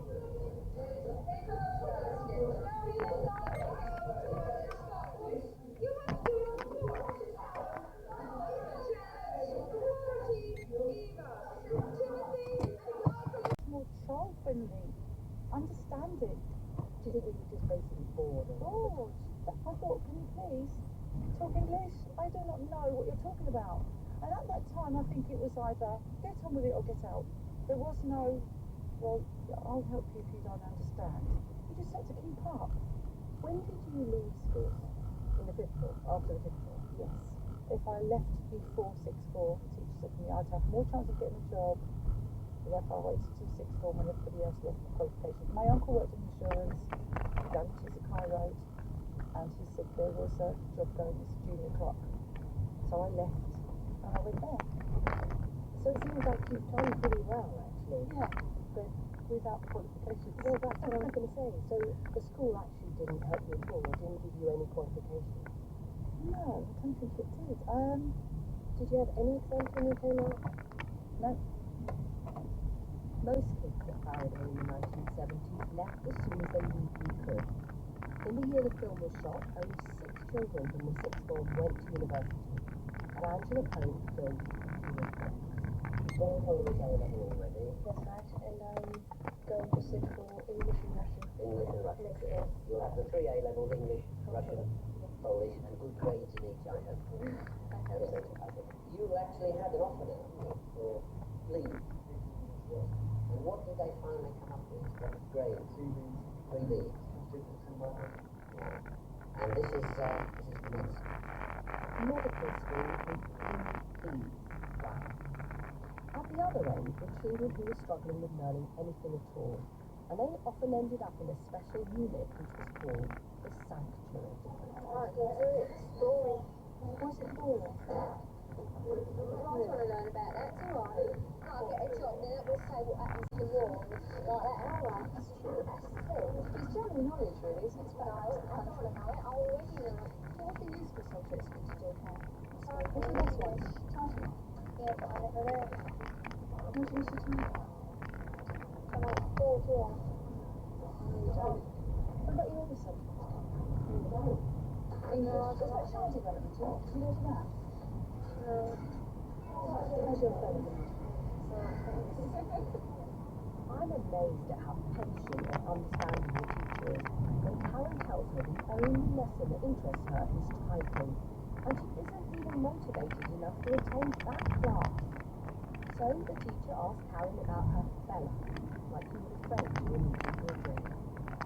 In fact, school had been widely praised for its pastoral work and support for children who were struggling. Now this is a problem, isn't it? Hmm? I think you let yourself down. You let yourself down very badly. And that worries me. Okay? Now you can see I'm not getting up here or anything. I'm just disappointed. Faraday got extra government funding because it was seen as an educational priority due to the number of students who came from socially or economically deprived households. It was a huge school and very diverse. 40% of what we would today call BAME, or Black, Asian and Minority Ethnic. Watching the programme now, it just looks like a typical London school. But at the time, the number of non-white children must have come as a shock to some viewers. British secondary education becomes comprehensive at the same time it becomes racially diverse. And that the two parallel processes are happening in the same spaces. They are exposing very different types of tension, but that they create a scenario in which fears around immigration become linked to fears around comprehensivisation. You had your radar up, you always knew that you had to be constantly aware of your surroundings. It was one of my strong memories, partly because I lived in Greenford. I came to school on the train, and so walking from East Acton, I was really aware of how many NF zones there were everywhere, you know, and just that sort of feeling of being quite intimidated by the racism that they showed. I think racism was quite common. I think when we were growing up in the 70s, I remember being attacked in Greenford. There was other two boys from Paradise coming and walking down Greenford and being attacked by skinheads. So that was quite common. We accepted that fact. This is Gopal Chopra, one of my close friends at school. We were a tight-knit group of about 8 Indian kids who hung out together. We lived in Southall, right at the far end of Ealing. The council was so worried that Punjabi children would swamp the white children in the Southall schools that they put them on coaches and bussed them out to areas with fewer Asians. They weren't always welcome. Busked children have spoken of being abused, spat at and assaulted. The practice only stopped a few years later after a campaign by the Commission for Racial Equality. Busing for Gopal, though, meant getting the 207 from Southall to East Acton every day. And he too felt the presence of the National Front. The racist element was there, but there were other aspects as well. Bullying. You could be bullied even by the black kids that we ended up meeting. So it was just not racism. Bullying was an element as well. The alliances and friendships between white, black and Asian children shifted regularly and weren't always comfortable. So, how does my friend Gopal, now a successful businessman, regard getting an education away from Southall? Well, from a personal perspective, I think that was good. Because I know my contemporaries who ended up going to school, especially high school in Southall. They were less likely to embrace the Western culture. Do you think they became more insular and just stayed within the community because it's comfortable and safe? Well, precisely because the schools in Southall, the majority of the students were of a Punjabi background. I mean, outside of class, you didn't need to speak English. The majority of them would go on to do A-level sciences, but they had a problem passing A-level English. And I was grateful for the fact that I was sent school outside. So because you were comfortable in a situation which was majority not Punjabi? Yeah. Don't get me wrong, it was difficult at the time, but it widened your horizon. You begin to look at the same thing, but with different eyes. I think when we tend to integrate, we seem to become powerful. Absolutely. The stereotypical image of comprehensive school, whatever it is being criticised in the media, is of inner city, incredibly diverse, incredibly large school, and that these are spaces in which people of different ethnicities or different genders are challenging the established norms. We start to see quite an invidious discourse, not always explicitly stated, but that links the changing composition of British society and a move towards a multicultural society being attached and associated with this idea of decline, both of standards and also of educational opportunity. The night the Panorama film was brought to the paper, I would like to protest against the disgraceful bias of the Panorama programme. He thinks the teachers do protest too much. Instead of trying to pretend this stuff. Why did Panorama show one school with an emphasis on its failures and not least aesthetic. Films did much to promote unnecessary horror, little to give rise to constructive. The Panorama programme was the first blow struck by the media for truthfulness in the eternal and now very boring battle. The broadcast, just a few months after Jim Callaghan's speech, tapped into anxieties about society and especially about education, how Britain was changing, how standards were falling and how something needed to be done. And when a former education secretary won the election in 1979, she was determined to be the one to fix it. The education service must be truly accountable to the parents' and the taxpayers' wishes, and we shall see that it is so. And we shall fight to improve educational standards. We shall have to make better use of our resources, and schools will need to have clear aims and pursue them with vigour. Greater choice and higher standards, those will be our aims in the education service. So then, under Mrs. Thatcher began the project of radical change in the classrooms, a process which continues today. Within Thatcher's first government, we see quite wide-ranging education reforms. We also see a shift towards a more market-based system in which market forces create competition between schools, an effort to diminish the power of local education authorities. And by the time we reach the later Thatcher government, there is a more aggressive drive to shape both curriculum in schools and also to start centralising power, taking away from regulators, whilst at the same time empowering individual schools to opt out of the local educational authority system, and in so doing, parents making choice. The first thing to go were the separate O-level and CSE exams, which were replaced by a single GCSE exam. And then the government brought in a national curriculum, along with ongoing testing of children and school food tables. Well, I think the national curriculum and the national test were absolutely fundamental. I think the growing worry about standards, which was also fed by a growing industry of international test comparisons, meant that a national curriculum would have come. We have national tests which measure children's progress at regular intervals. We put a huge amount of effort into making sure that these are standardised so that we can actually compare over time. And that actually feeds into the whole way in which we monitor schools' progress. And most countries don't have anything like that. I think we would not have had that if we hadn't had the reaction to a perceived plummeting of standards. Did we do this? Did my friends and I and our misbehaviour cause such fear and anxiety about falling standards in education that we now have some of the most intensive inspection and testing regimes in the world? Chris Jefferson thinks we were one of a range of stories which brought us to where we are today. In April, another London comprehensive in Brent becomes the focus of lots of media scrutiny around a secret dossier on extreme student violence, and that Faraday kind of then disappears into the background. The programme is most interesting because it helps give us a sense of the ways in which comprehensive schools are being configured within a popular imagination at this time, and the role that broadcast media is playing in that. I was very concerned with what happened the other day. Would you like to tell me your part in it? I went up there and I said to her, I've got to go to a dentist. So she said, where's the note from your parents? I said, I haven't got one. And she started shouting. Coming to the sands can be a love-hate experience. Morecambe Bay is a treacherous place at times.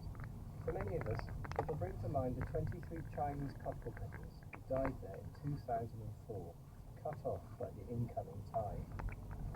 A testament to the danger of the bay, and also its prized assets, its treasure beneath the sand.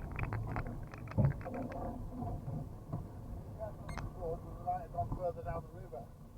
Michael Wilson knows the area well. He's an official guide, leading intrepid walks from one side of the bay to the other. But his day job, his life's work, is fishing.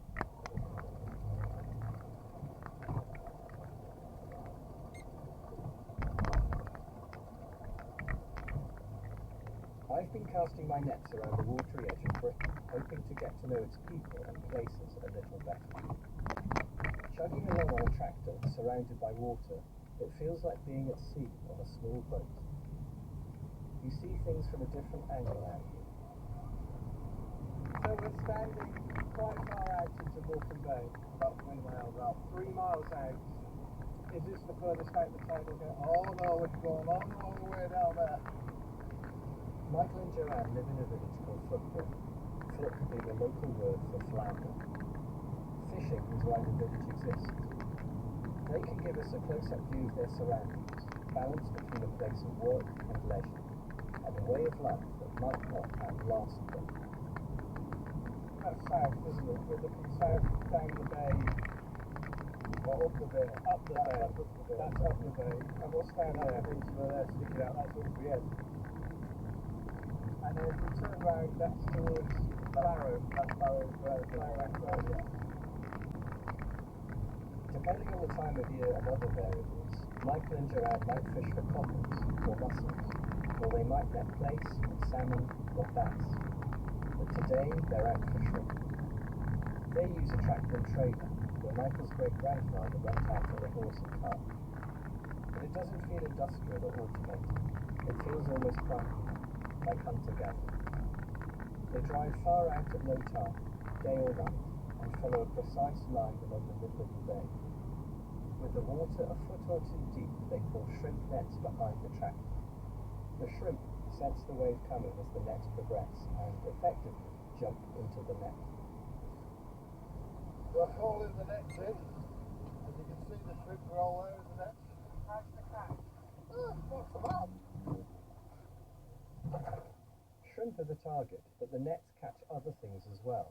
So the first thing to do is to sift through the haul and return the unintended catch.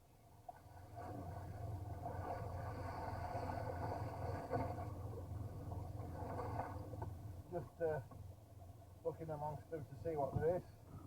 Get any small fish out. Mainly small fluke, small clay, job crab. Now last year, we don't really know why, we're getting loads of palmback rays, big palmback rays. And the last year, sometimes we get a if you feel it, you rub your hand down it that way, see how smooth it is, and then try to rub your hand back with it. Yeah, it's like sandpaper right back up.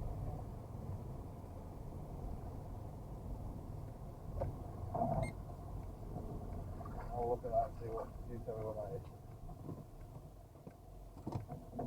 Is that a very small salmon? No, that's a baby bass. Baby bass. That's a bass. Tiny. Yeah. And back it goes.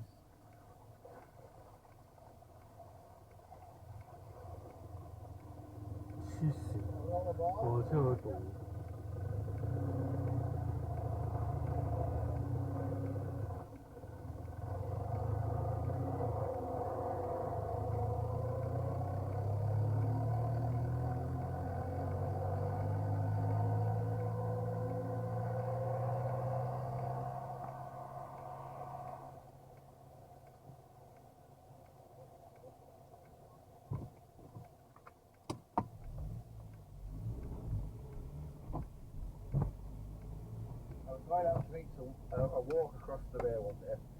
I was running along my little tractor. Came across this skull in the sand. So I stopped and picked it up and put it in a carrier bag. I informed the police.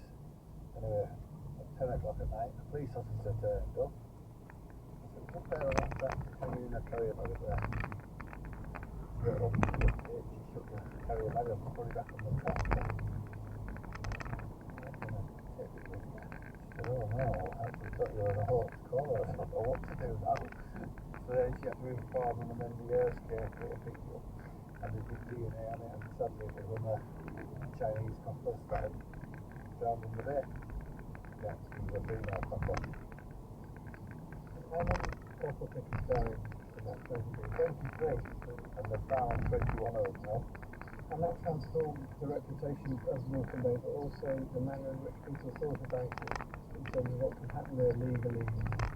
Yeah, all I liked the bay and the fishing industry of the day. And because there was such a massive tragedy, we had to bring in measures of control, but because it was a public fishery, so So he's now a licensed security broadcaster in Muslim in the day. And sadly you have to pay for that privilege of a fee of £500 a year to go to work now. But the sad thing about that is that my father is 76 now and my son's 17 and 15 and they can't get a permit. There's a waiting list for them now. I told my youngest son he'll be 33 before he gets a permit.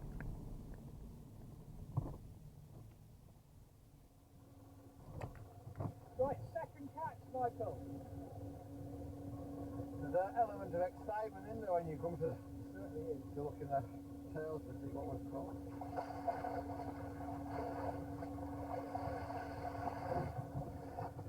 That's a nice place.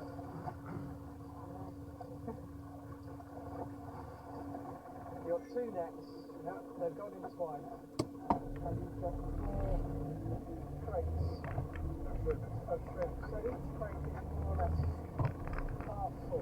Yeah. If we end up with £10 of meat and we sell them, we'll sell them to the autos. I think they're giving £14 a pound, so what's that, £140? But then if you pay some people in a kilo, you have to pay them, these sort of kilos, like you remember them looking at kilo too, and we have to pay them £4.50 a pound. We end up with £9.50, so you'd end up with about 9,500 quid. Plus your diesel, plus your breakdown. You know, if we get £15, you're up there. As we could be in this country, we're seeing the coast as a working environment. No. What do you see as the future of villages like this, which obviously came about because of the fishing industry? They'll all move on with time, they've had to. They'll always survive, but they'll all be just the actual heritage of the village, what it was about, will go. You know, people will come to this lovely little village and think, oh, that was beautiful, but never really understand why it came into being. No, know what the future's going to bring, sadly.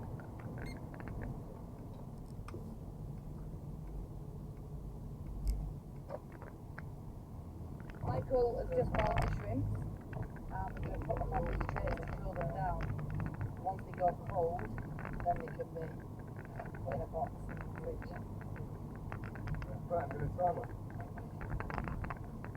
And a relatively big one. Yeah. So top and tail. Pull the tail off first, and then squeeze the head a little bit, and then the body should just slide out. That's it. So tail first. Squeeze the head. So it comes up very easily. Delicious. That was lots of butter. And yeah, butter shrimp. Local poultry mild served on a crumpet.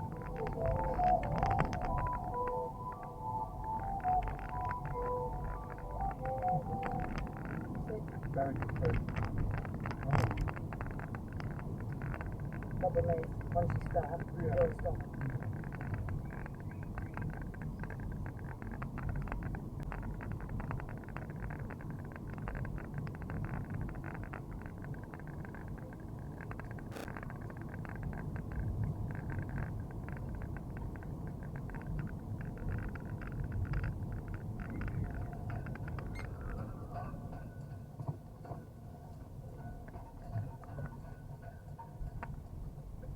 The wind's picking up just so we can get that evocative sound of the rope wrapper against the mast in the wind.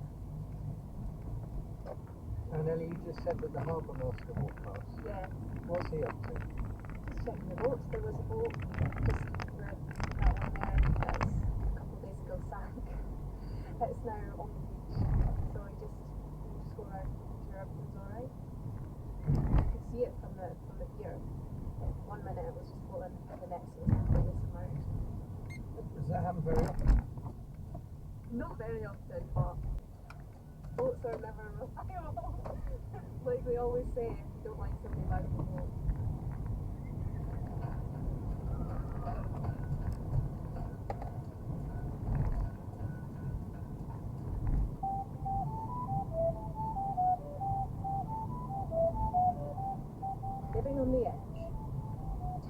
coastal encounters. Today, at Anstruther Harbour with Ellie Deeds. We're in Anstruther Harbour, in between the middle pier and the outer pier, just sitting sort of right in the heart of the town, I would say, directly across from the Anstruther Fish Bar. Another thing that people come to the area for. I'm in Anstruther in Fife, on the east coast of Scotland, to meet Ellie Deeds. We weren't sure where the best place for us to sit and talk might be, and Ellie suggested why not down in the harbour, on board a boat. It's the perfect spot. The harbour is the centre of the town, a good place from which to look both inland and out to sea. And boats are at the centre of the history of this place. They're still here, but not in quite the same way they used to be. The thick walls of the harbour are secure against the open sea, but they're not a guarantee of permanence. It may seem small, but it feels bigger. Do you know what I mean? It does. It feels much bigger than it is. I mean, I'm always coming back to this, but it is the history, it's the people. It's much bigger than just, you know, some concrete walls and some boats. The word I use to describe it the most is it's just rich. Like it is. And until you look, you don't really appreciate it. This harbour we're in now, which is very beautiful, but these are all pleasure boats, aren't they? There's no fishing or other sort of industry boats here. Is that right? There are a few. These ones in the middle are all yachts, pleasure crafts. If you look to the outer harbour, there are some for seals and for mackerel. Those green baskets. Yeah, the lobster pots. Lobster pots, they're creels. So there is a bit of industry over there. Yeah, but there's not that much. It's mainly pleasure. And previously this would have been jam-packed with Oh yeah. Kind of boat, yeah. Would have been full of them. And that was what your father did? Yes. He did that probably until 10 years ago, and then he went offshore. So, and it's kind of just not in the family, you know.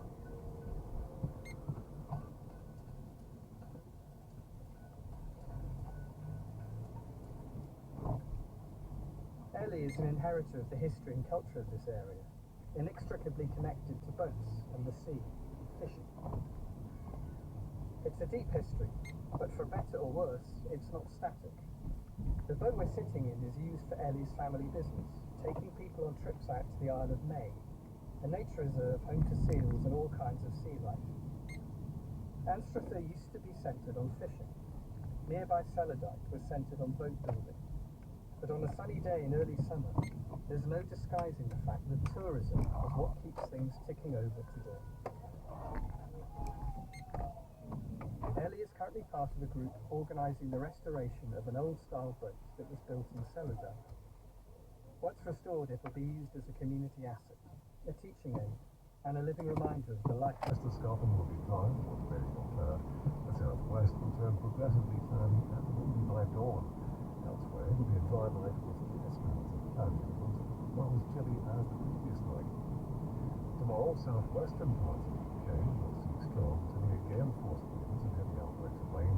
Further east, it will become increasingly cloudy with rain arriving by evening. Towards the north, it will be drier overall, with the northeast remaining generally brighter.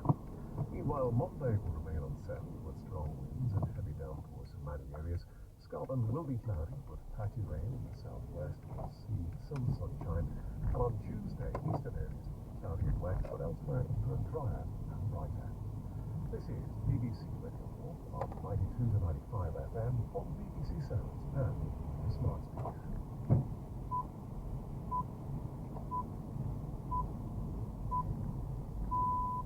BBC News at 10 o'clock. This is Jim. Israel's Prime Minister says the killing of the leader of Hezbollah has set on the score. President Biden described Hassan Nasrallah's death as a measure of justice for his victims. Iran has said it will not go unavenged. Rosie Duffield has resigned from the Labour Party, accusing Keir Starmer of sleaze, describing some of his policies as poor. Israel's Prime Minister Benjamin Netanyahu has described the death of Hezbollah's leader as an historic turning point that changed the balance of power in the Middle East. Hassan Nasrallah was killed yesterday when Israeli airstrikes targeted Hezbollah's headquarters in Lebanon. evidence his country was winning its fight against its enemies. We settled the score with the one responsible for the murder of countless Israelis and many citizens of other countries, including hundreds of Americans and dozens of French. Nasrallah's elimination is an essential condition to achieve the goals we have set, returning the residents of the north safely back to their homes and changing the balance of power in the region for years. Hezbollah has described Hassan Nasrallah as a martyr. The Iranian-backed group has vowed to continue its fight against Israel, escalating fears that his death could spark a full-scale regional war. Our Middle East correspondent, Hugo Chagas, reports from Beirut. There were cheers for Hassan Nasrallah in parts of Lebanon today. For 3 decades, he was one of the most powerful and controversial men in this country.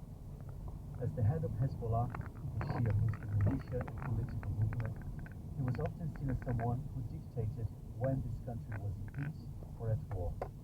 And war seems to have returned to Lebanon.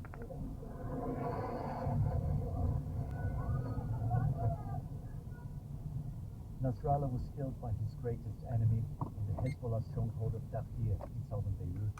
Last night's Israeli airstrike was so powerful that he said to have created a crater. His consistent message since the Gaza conflict began, that the US stands by Israel whilst also emphasizing the need for a diplomatic solution. Mr. Biden said that the killing of Hassan Nasrallah was in response to Hezbollah's leader's decision to open up the northern front after the Hamas attack on October the 7th. He said Nasrallah and his group have been responsible for killing hundreds of Americans during what Mr. Biden called a 4-decade reign of terror. Nasrallah's death, the president said, was a measure of justice for his many victims. Although there's a sense of growing tension in the White House over Israel's defiance, Mr. Biden stopped short of any criticism. Hassan Nasrallah led Hezbollah for more than 3 decades, transforming it into a powerful political and military force, but he'd not been seen in public for years because of his fears of assassination. Our correspondent Mike Thompson has been looking into background. إنني أشكر الله سبحانه وتعالى وأحمده على عظيم نعمه. In a televised speech in 1997, just hours after his son was killed fighting Israeli soldiers, Hassan Nasrallah thanked God for blessing his family with a martyr, a speech that helped cement his reputation as a leader willing to give his life and those of his loved ones to the cause. Born one of 10 children in an eastern suburb of Beirut, he had humble roots. His parents weren't strongly religious, but the young Nasrallah was. Aged just 16, he travelled to Iraq and later Iran to immerse himself in religious studies. He joined the Shia Muslim Iranian-backed group that would become Hezbollah, Party of God, after Israel's invasion of Lebanon in 1982, and became its leader just over a decade later. The movement, which is dedicated to the destruction of Israel, is considered a terrorist organisation by the UK, US and EU. It has seats in Lebanon's parliament, a military force arguably stronger than the country's army, and is often described as a state within a state. Under Hassan Nasrallah's leadership, Hezbollah's membership and its stock of sophisticated weaponry both grew significantly, making him arguably the most powerful man in Lebanon. Revered by Shia Muslims around the Middle East, Nasrallah was known, though grudgingly respected, by Israel, who called him one of the world's most influential terrorists. Iran's supreme leader condemned the attack in which Hassan Nasrallah died as the killing of defenseless people and said Israel had not learned from a year of war in Gaza. Farhan Gabadi from the BBC's Persian service examines how Iran might act next.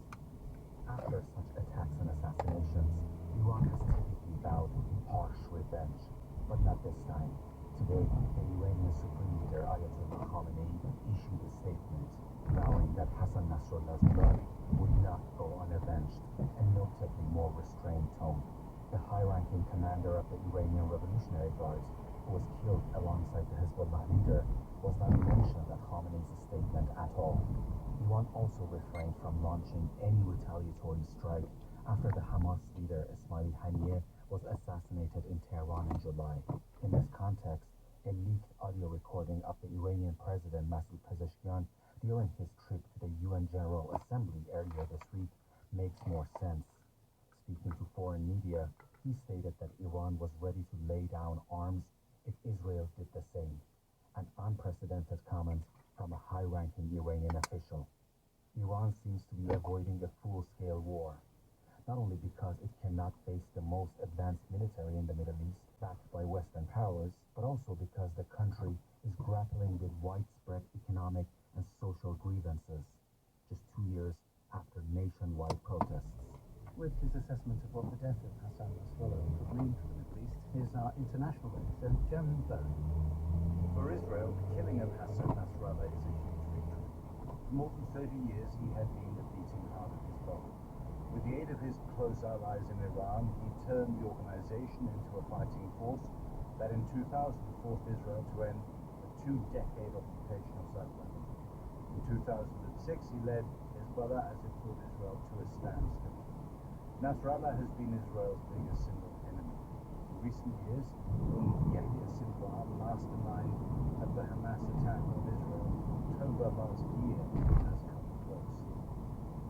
Israel has taken the fight to Hezbollah after almost a year of an attritional border war. Killing its leader, Hassan Nasrallah, is the biggest blow of all. The question now is how Hezbollah and Iran might respond. They could bide their time, or they might be concluding that if they don't hit back hard, they'll face a strategic defeat.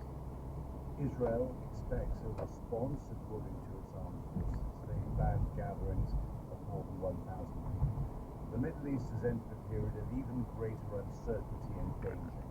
Fear of what might happen next is why the US and Israel's Western allies tried to persuade Mr. Netanyahu to accept the 21-day ceasefire they wanted to create a pause for diplomacy. It is too late for that now. In other news, the MP for Canterbury, Rosie Duffield, has resigned from the Labour Party for the furious attack on Sir Keir Starmer's leadership. In a letter to the Prime Minister, she criticises his decision to scrap winter fuel payments for millions of pensioners as cruel and unnecessary, and accuses him of hypocrisy for accepting donations to pay for glasses and clothes. Here's our political correspondent, Damien Matthews. Ms Duffield is the first MP to quit Labour since Sir Keir Starmer entered Downing Street. Her resignation letter is publicly cutting about him, his leadership, his policies and his behaviour. Sir Keir says he will make tough decisions. The country is all in this together, she says. Cutting the GP allowance hurts the poorest and most vulnerable. Sir Keir accepted, she writes, the scenes, nepotism, the apparent avarice are off the scale. In an interview for Sunday with Laura Kuenssberg, she said it was profoundly disappointing. We all had our faith in Starmer and Labour government, and I feel that voters and activists and MPs have been completely laughed at, completely taken for granted. Ms Duffield has long had a strained relationship with the Prime Minister on the issue of trans rights. With the nation so soon into his premiership comes, just from Downing Street we've been hoping that the attention on donations has subsided. Our tale has not yet come. You can hear more from Rosie Duffield tomorrow morning on Sunday with Laura Kuenssberg at 9 o'clock on BBC One. Northern Ireland's Health Minister Mike Nesbitt has been confirmed as the new leader of the Ulster Unionists. He previously led the party between 2012 and 2017. Mr Nesbitt replaces Doug Beattie, who resigned last month because of what he called irreconcilable differences with party officers. Addressing his party's conference remotely as he recovered from COVID, Mr Nesbitt called for unionist unity, warning that if the government at Stormont collapsed again, it would be gone for good. People call us modern, people call us liberal, people call us progressive. What I call us is the party of common sense. So with common sense, it takes a course of action. I will support it because that should strengthen our position in the United Kingdom. And for the purpose of life, that includes sensible, practical cooperation with the Republic of Ireland. The hurricane that swept through several of America's southeastern states has now nearly killed at least 50 people. More than 3 million people are without power. Residents in parts of Tennessee are being urged to move to higher ground because record flooding is threatening to complete the dam. The government has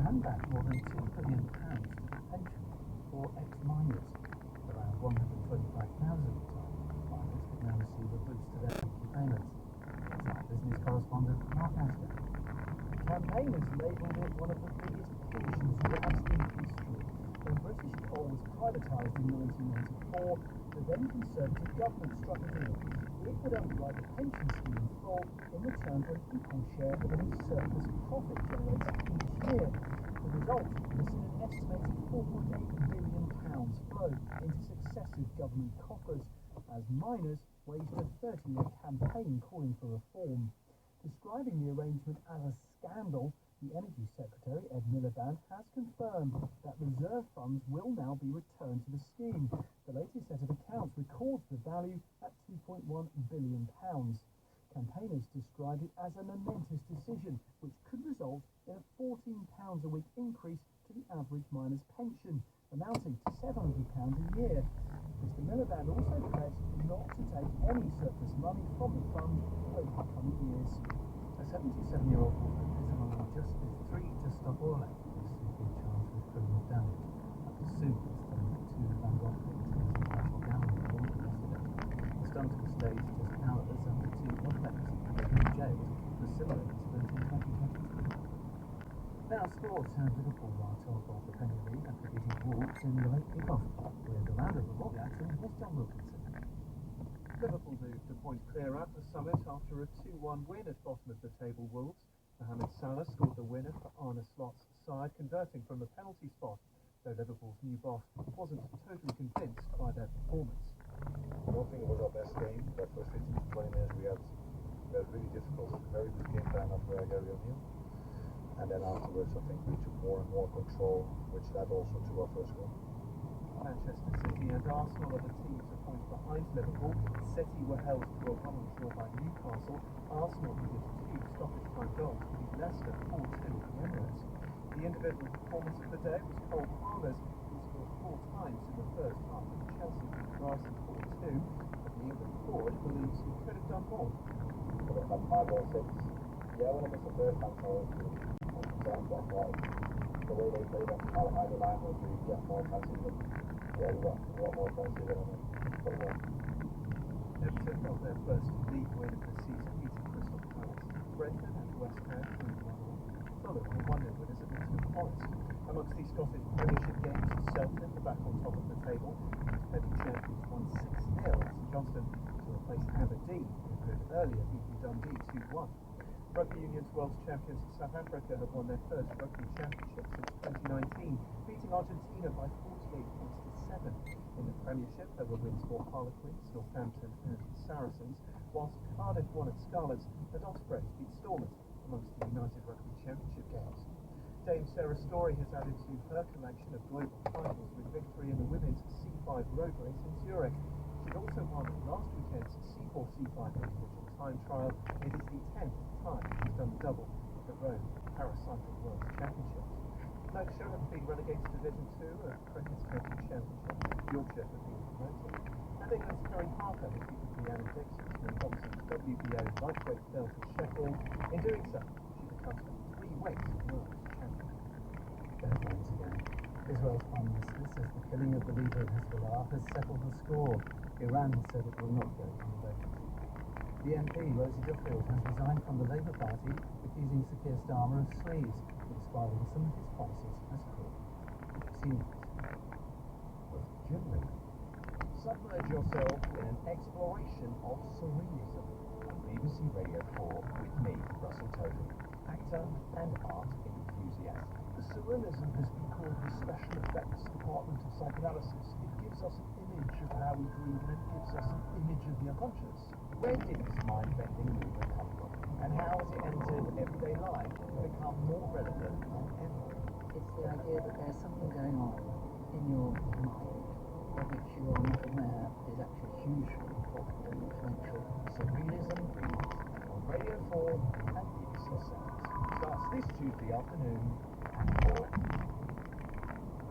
Now, Radio 4, the food programme, has been Willem Cartman guest joined Sheila Dillon to discuss the gut-brain connection in a panel discussion that was recorded for a live audience at the Abergavenny Food Festival. Hello Hello and welcome to the Abergavenny Food Festival, and I'm Sheila Dillon, presenter of the food programme on BBC Radio 4. And for people at home, we're inside a vast tent decorated amazingly with lots of embroidered stuffed vegetables. This is the dome inside the walls of Abergavenny Castle. It's been here since the 11th century, and now where the discussions at this remarkable festival usually happen.